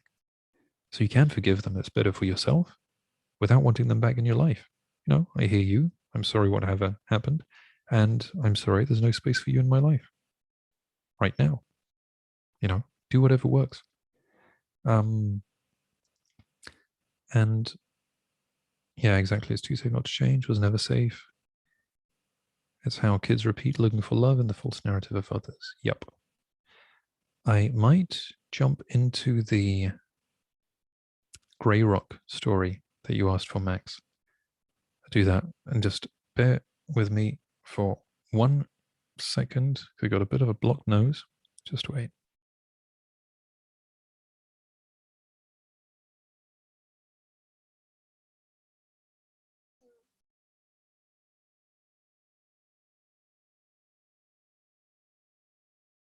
So I'm sorry, that was not very elegant, but I can breathe much better now. Okay. So the Grey Rock story. Oh, just before I do that, nobody at 14 knows until they actually meet the same strange people and get over time worn out by them. Yeah. Yes. Life doesn't give us a timeline where some things happen, they don't happen at the right time. I mean, the things happen whenever we do our best. I think one of the wisest things is give people honest feedback and don't try to protect them from consequences, regardless of the age. Learning consequences is a big part of learning to grow up to be an adult. So the Grey Rock story, a bit of the background was I'd met someone when I was traveling someplace, and we stayed in touch. The person said she was going to visit Europe and could stop by the country I was living in. I just give you a bit of context. She'd said that she was working as basically freelancing, had a job, so portrayed herself as being independent woman with a job with steady income. She was visiting her brother in an Asian country, living there with a family. That's why I met her. And so she was going to visit Europe, partly to do some admin stuff and partly spend time together. So she comes to visit Europe. We start something. Then she travels, then she comes back and basically moves into my apartment very quickly, which was not common for me, but it was sort of the thing of, I'd like us to be together, but I can't afford any rents, sort of ... And it was very easy to fall into the trap of saying, well, you've got, yeah, Leslie, exactly, breathing is important. So falling into the trap of saying, well, you can stay with me, it's okay. And I didn't have a very big flat. It wasn't particularly easy. She was unbelievably needy. And I didn't realize that her freelancing involved virtually no work. So she said that she was a professional, whatever, but that was not the case. She'd virtually never worked and she was not earning any money. So we were both living off my salary. I just realized, I thought of it the other day, her parents were loaded, absolutely loaded. But instead of getting a stipend from her mum, she got it from me. Right. Okay, great. And so she was unbelievably needy. I was working full time. I was trying to start a company on the side with two other people who happened to be very toxic people, as the case is, of course. So I was basically on my knees with work, and she was just exhausting. So she was bored all day, wanted me to entertain her in the evenings when I came home from work. Um, and I need space and time to get my energy back. So I can give energy to people, but I need space and time to refocus. And she wanted a lot of attention. And what basically happened was we found out that one of the partners in this firm was an absolute liar. The other one, who had since left, was also toxic. Like my article on 25 red flags of toxic people, I was describing the two of them. That's when I realized that the 25 red flags applied to my then ex-girlfriend. And that's when I started seeing the patterns. But like those were, I was just surrounded by really awful people. And so I lost a lot of money. I was on my knees. I had very low energy. And what started happening was, and so what started happening was I just had no energy. So she exhausted me. At one point she pushed me to the brink where she was being really needy, and I just snapped. I said, "You've got no idea what stress I'm under. You do not understand. And these are the numbers. This is how much money I've lost. This is what's been going on." Part of it was because I didn't have any breathing space to actually. It was crazy. I was being attacked left, right, and center. I didn't have any breathing space to figure out what was going on, because instead of just having my job and the other company and then having a bit of space, she needed me all the time. I was just exhausted. I didn't really understand. Yeah, I couldn't think straight. And so I snapped one time, and then I just then she gave me a bit of space, but then I just shut down. And I just realized, I'm tired. I do not like snapping. It really doesn't happen often. But basically here it was just going, I don't have energy. You want to do something? I'm sorry. I'm too tired. And that was it. And she was trying to send more messages, and I just space out the answers, and I just reply stuff such as, okay, I guess. I'm sorry, I'm tired. And then at night, I just I do my stuff, and I just say something like, listen, I need to sleep. And that was it. I minimized completely communication. I was basically thinking, like, how do I get this person out of my house? I had no idea how to do it. I didn't want to be the bad person. And, for any guys watching, you know this thing. You don't want to be the bad guy. You don't want to be the guy who kicked the girl out, especially when the poor girl has a difficult time and a difficult past and a difficult family. And she finally found a job, but she hates her job. She got the job through a friend of mine. She hates the job because everyone's mean with her and there are always problems. And I mean, I just lost so much time trying to help her, quote unquote, solve the problems. So you don't want to be that guy. So I just shut down and just stopped doing anything. And I spent more time outside. And I needed to do more hours at work actually to make up for the lack of work I'd done before. And so at one point, what happened was she just said, I mean, now I understand what she was doing. She said, I think maybe we need a break to see how things are going. And I just said, okay. I said, okay, I think I'll go and rent an apartment for a few weeks with a bit of breathing space. Okay. I had no emotional reaction to it. And so she moved out and she tried to engage with me emotionally and didn't work. At one point, she tried the pity thing of saying that she was in bed saying good night to herself and replying to herself like she was a little girl. And yeah, it was really weird because I heard that. I just said, well, I didn't know what to say. Like, how do you respond to somebody who's in her 30s who's acting like she's a 6-year-old? I didn't know, so I didn't do anything. And then she decided that she was going to find a flat. and she was going to move into the flat, and that was it. So, okay, and that was that. Yeah, exactly, Leslie. So my emotional, mental, physical reserves were tapped. The taker further depletes the giver until nothing is left. Takers don't invest; they drain. Exactly. It was purely take, emotionally, financially, socially. Also alienating me from some of my friends by throwing. Oh yeah, another thing. She was on antidepressants and was drinking alcohol. And of course, you should not drink alcohol and antidepressants. Another thing that was funny was at that point, I'd found out I had candida. I had to cut out sugars from my diet. So no alcohol, no sugar, no nothing. And that really upset her because she loved sugar and loved alcohol. And so she'd be drinking alone in the kitchen. Just said, listen, you do whatever you want, but I can't do it. Like, this is a matter of life or death. If I don't do this, I'm not going to live. And it's funny, when you cut out alcohol and sugar and a lot of dopamine things, life becomes much less fun in a superficial way, but it also cuts out all the toxic people who enjoy this kind of behavior. And yeah, so she finally decided to move out, and I basically shrugged and let her move out. And I went to visit her, I think, once or twice.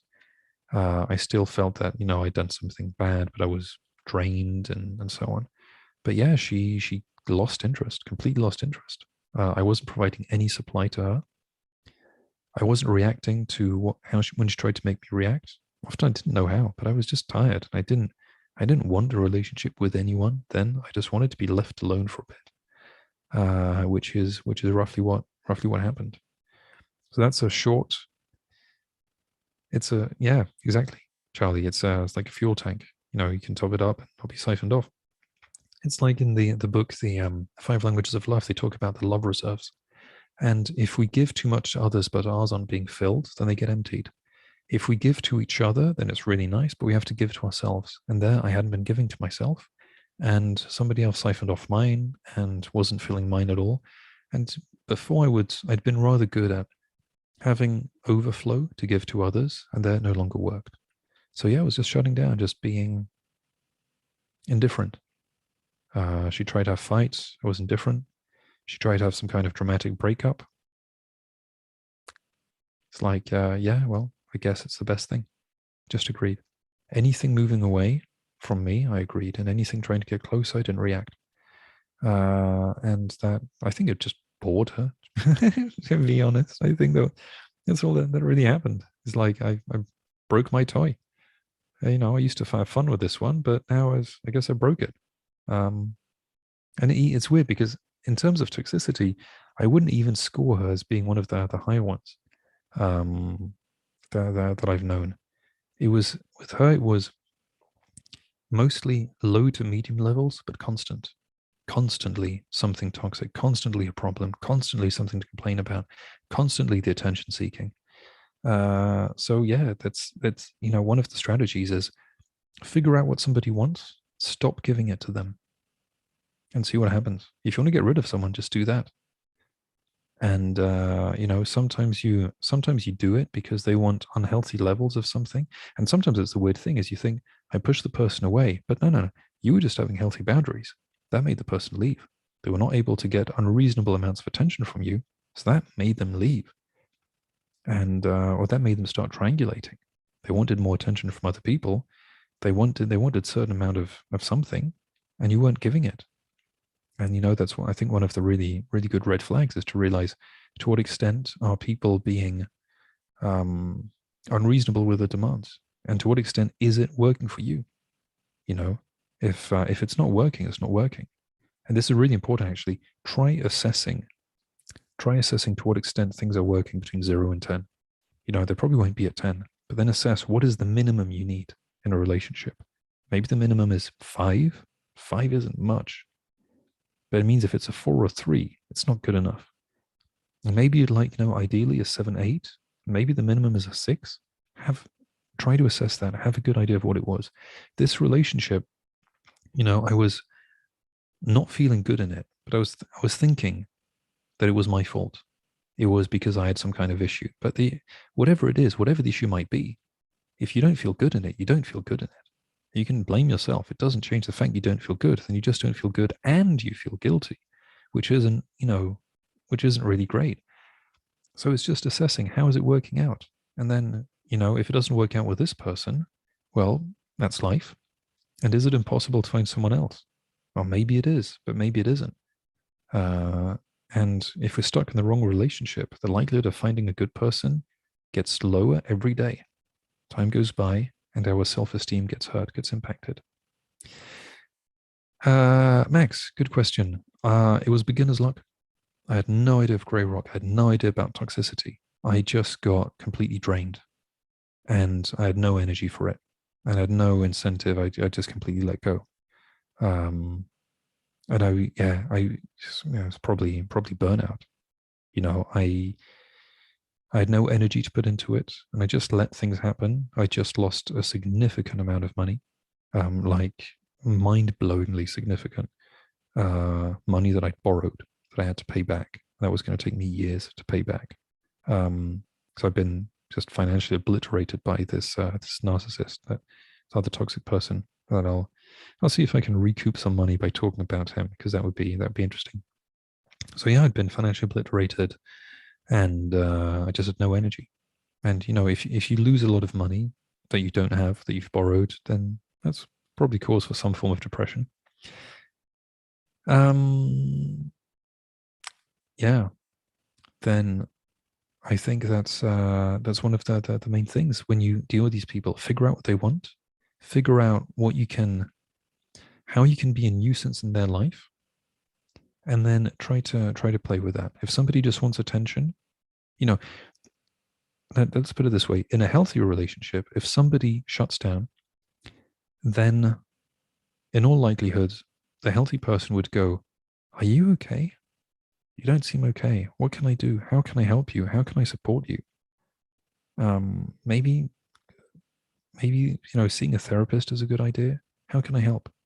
In this case, it was more of, but I want to do this. There was not very much concern about me and my well-being. There was not much concern about the financial abuse I'd had. There was no suggestion to help to pay back the money I'd paid. The money I'd paid, so the rent, the food, all of those things. And she had very expensive going out drinking habits. There was nothing of that. There was nothing whatsoever. It was all about her and her problems and so on. So, this is one of a couple of things I think with unhealthy relationships and healthy ones, is to think, this is a situation I'm in. What would be the healthy alternative that I would see that would actually make sense to me? And then you start comparing the two. There's one way to know what a toxic relationship is. Look at a healthy one and see what the opposite is. And that's often what we get close to. Let's see, asserting a boundary might drive certain folks away because they realize they can't get away with unreasonable behaviors. Yeah, exactly. Exactly. If someone has, well, we have ideas of what behaviors work for us. Other people don't have to like it. If they don't like the things that work for us, then we can decide if we want to have some flexibility or not. With some things, there's no flexibility. And then, we'll see who ends up around us. As long as we're surrounded by enough people who like us and get along with us, and, it's a healthy relationship, we're doing okay. We don't need to be liked by everyone. The thing to remember with people with unhealthy boundaries is that some people have poor boundaries. Some people want unhealthy relationships. They will go seeking the people with the poor boundaries. People with healthy boundaries don't want the ones seeking people with poor boundaries who get repulsed, but they don't want the ones with bad boundaries either, because it's not healthy. So the professional victims, the I'm a victim, poor me, everything's going wrong. Healthy people keep really away.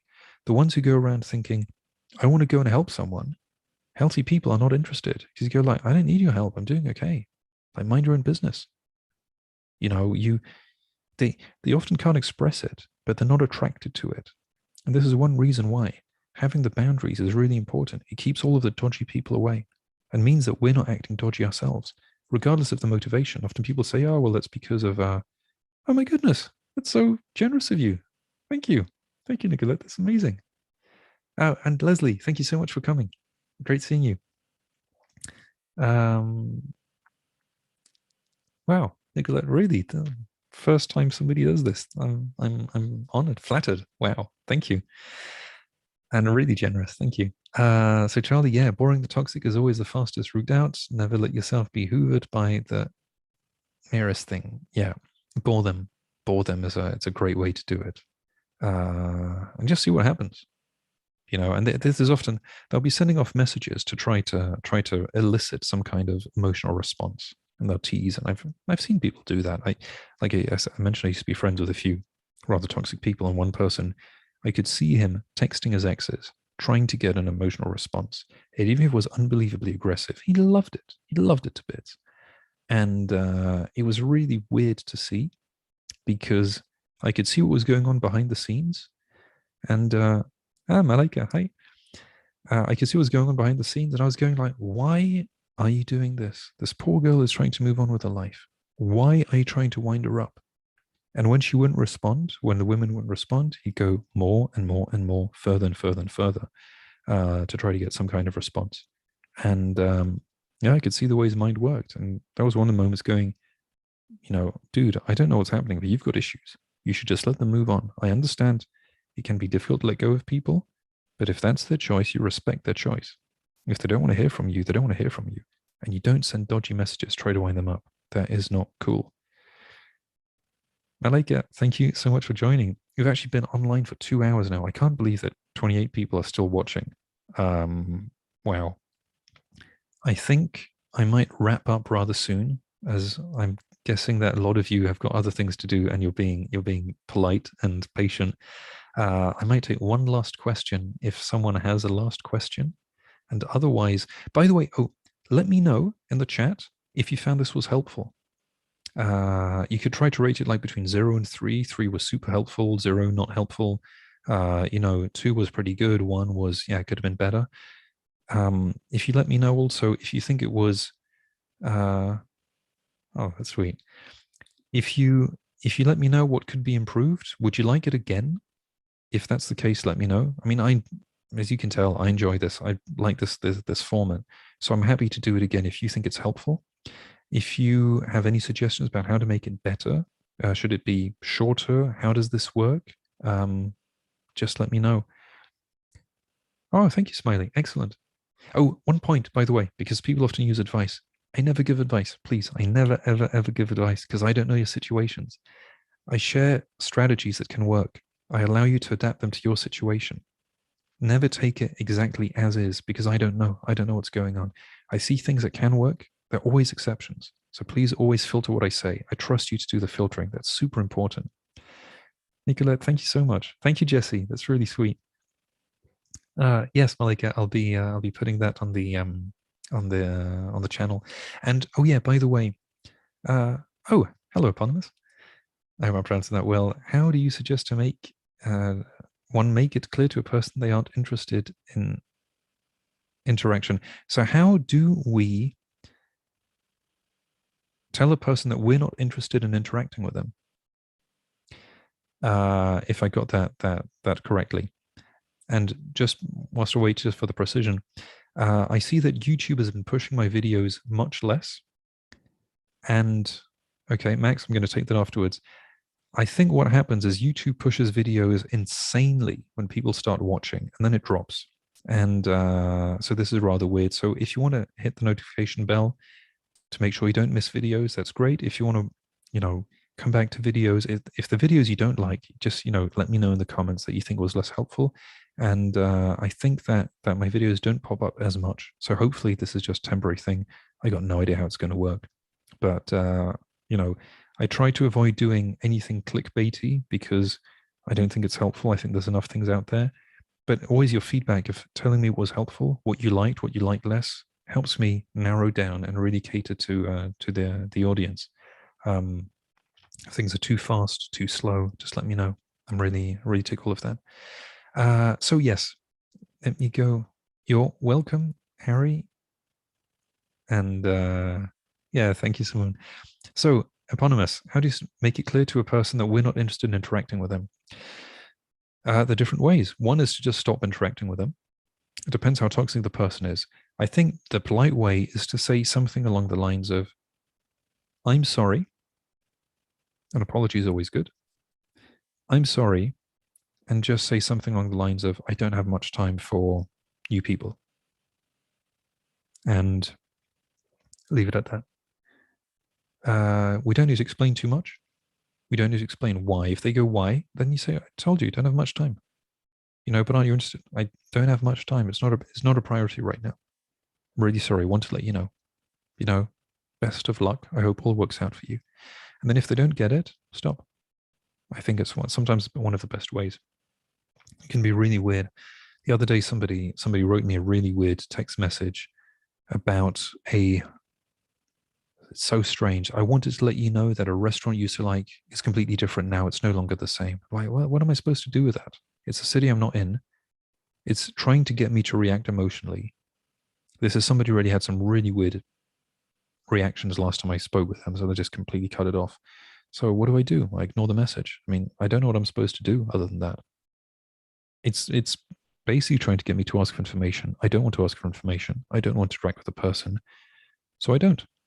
You know, and if that makes me a bad person, then so be it. We're allowed to sometimes be unreasonable and bad and not great. I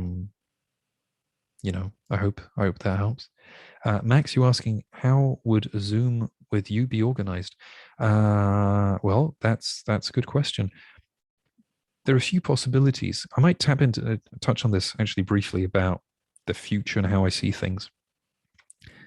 So, the different formats, different ways of interacting. One is doing the uploaded videos that are between 4 minutes and 12 minutes, something like that.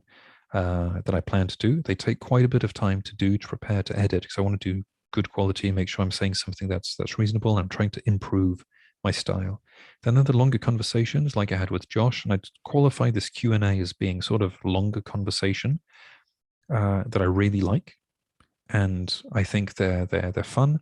They don't get the same kind of traction, but the important thing is how it helps people. It's not so much the numbers of the views. That's always a nice thing to see, but it's the traction. And then there's a possibility of having private Zoom calls that I can do one-on-one. That's how I do sessions, or even group ones. And I think group ones could be interesting.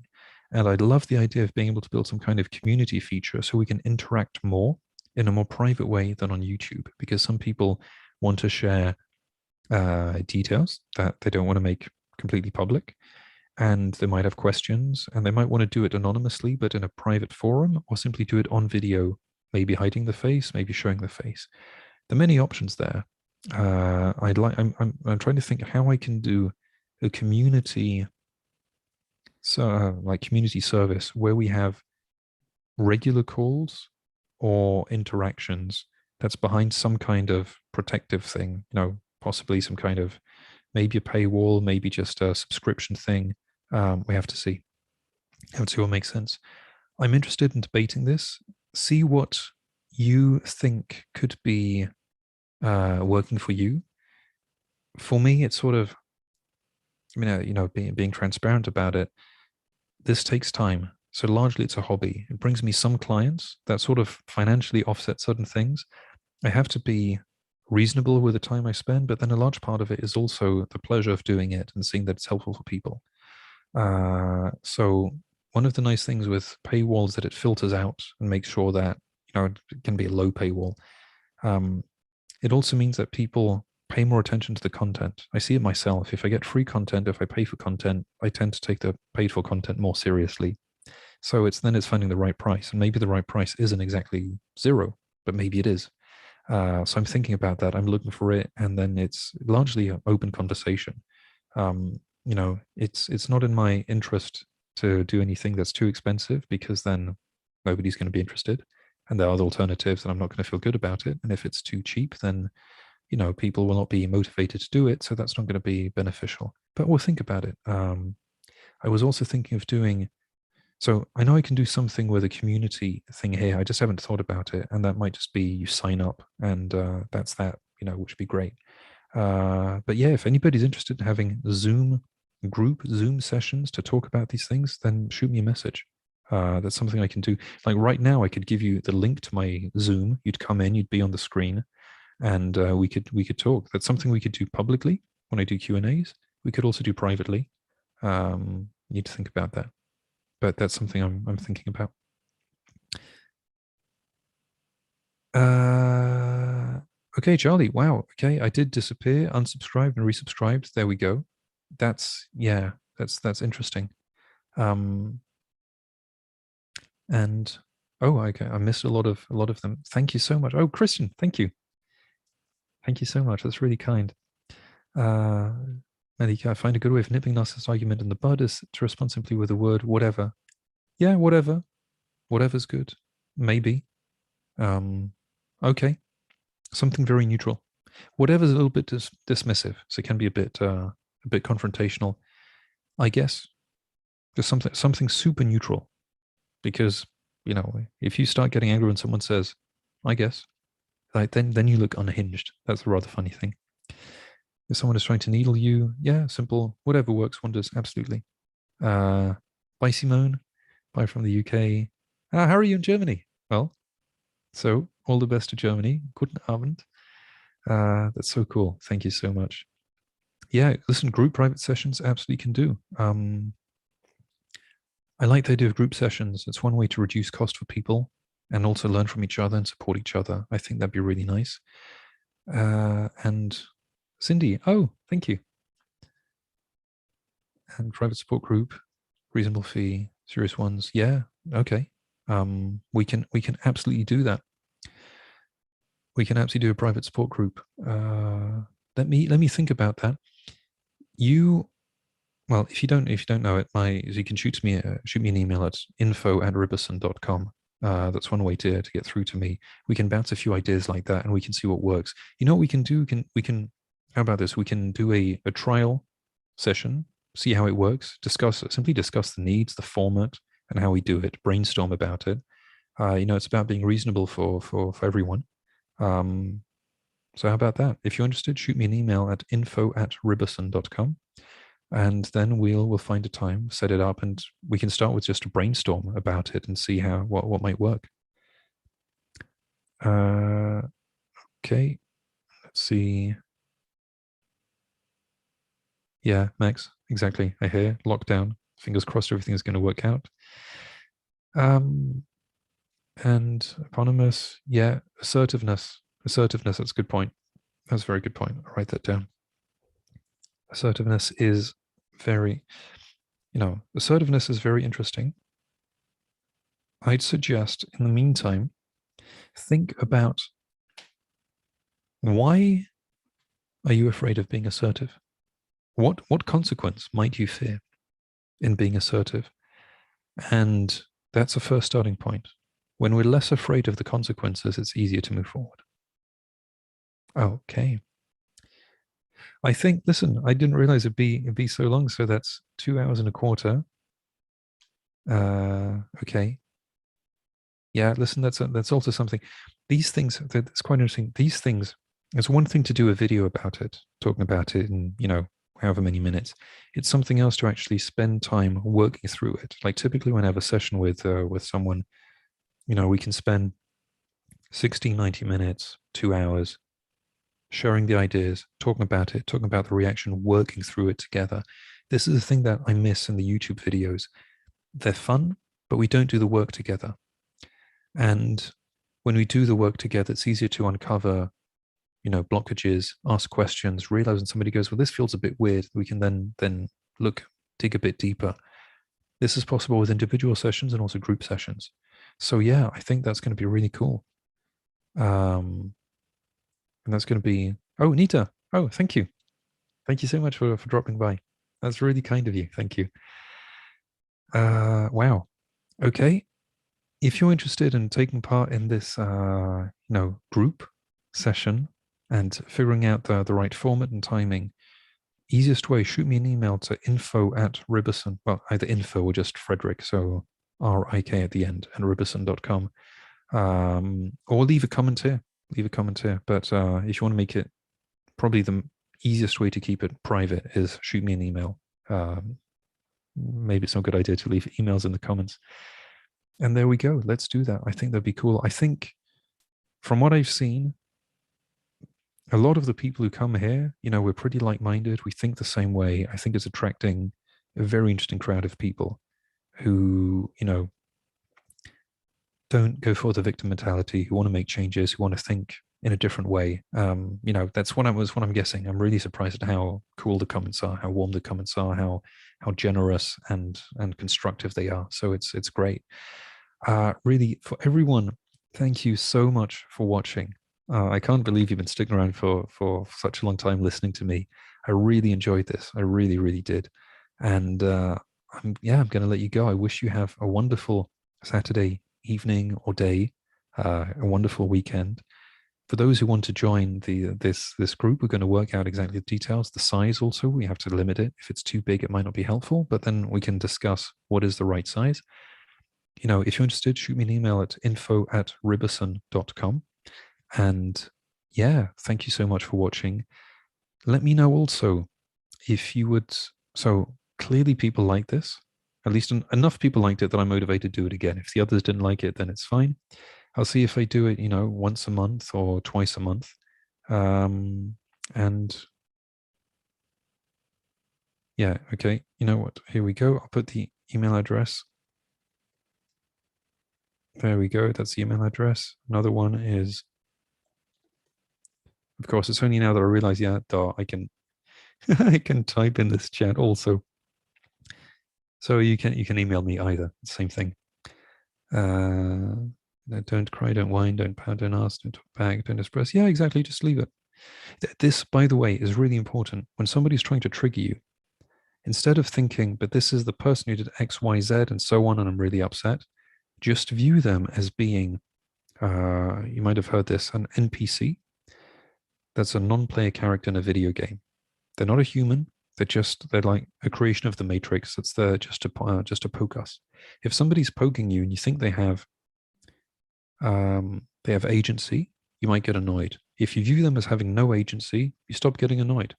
You don't get annoyed at a piece of glass that you walk on. Yes, it hurts. You get it out. That's that. That's it. Viewing them this way makes it much easier to stop getting triggered, to stop getting upset, to stop reacting. Just view them as NPCs. They all react the same way after all. They got the cookie cutter personality. And you go like, it seems like your cyborgs all come out of the same, the same factory with the same software defect. We've all been infected by the same thing. You're like zombies. Just view them that way. Makes it much easier, much, much easier. So yeah, everyone, thank you so much for coming. Stay strong, stay safe, stay positive. I really appreciate all of your support and your comments, and it's really humbling. I was just thinking that, what is it? We're 2021. Wait, yeah, it was 2021. In 2016, I was 5 years ago. Right now, I was in absolute hell. 2017, I was in absolute hell. So 5 years ago, 4 years ago, absolute hell. I had no idea that I'd be able to use any of that to help anyone else in any way. And knowing the intense pain and suffering I was going through, any breath of fresh air was invaluable to me. So to be able to share anything for anyone else makes all of that more than worthwhile. As much as I'd go through it all again to be the person who I am today, to know that I can use that to help others is just it's just humbling. It's yeah, I'm very, very fortunate. Very fortunate also that YouTube was kind enough to push my content, and that you've decided to click, to follow, to like. Yeah, it's heartwarming. So thank you everyone for watching. I go now, and we will talk soon. And I just have to figure out how to shut this down, which is really interesting.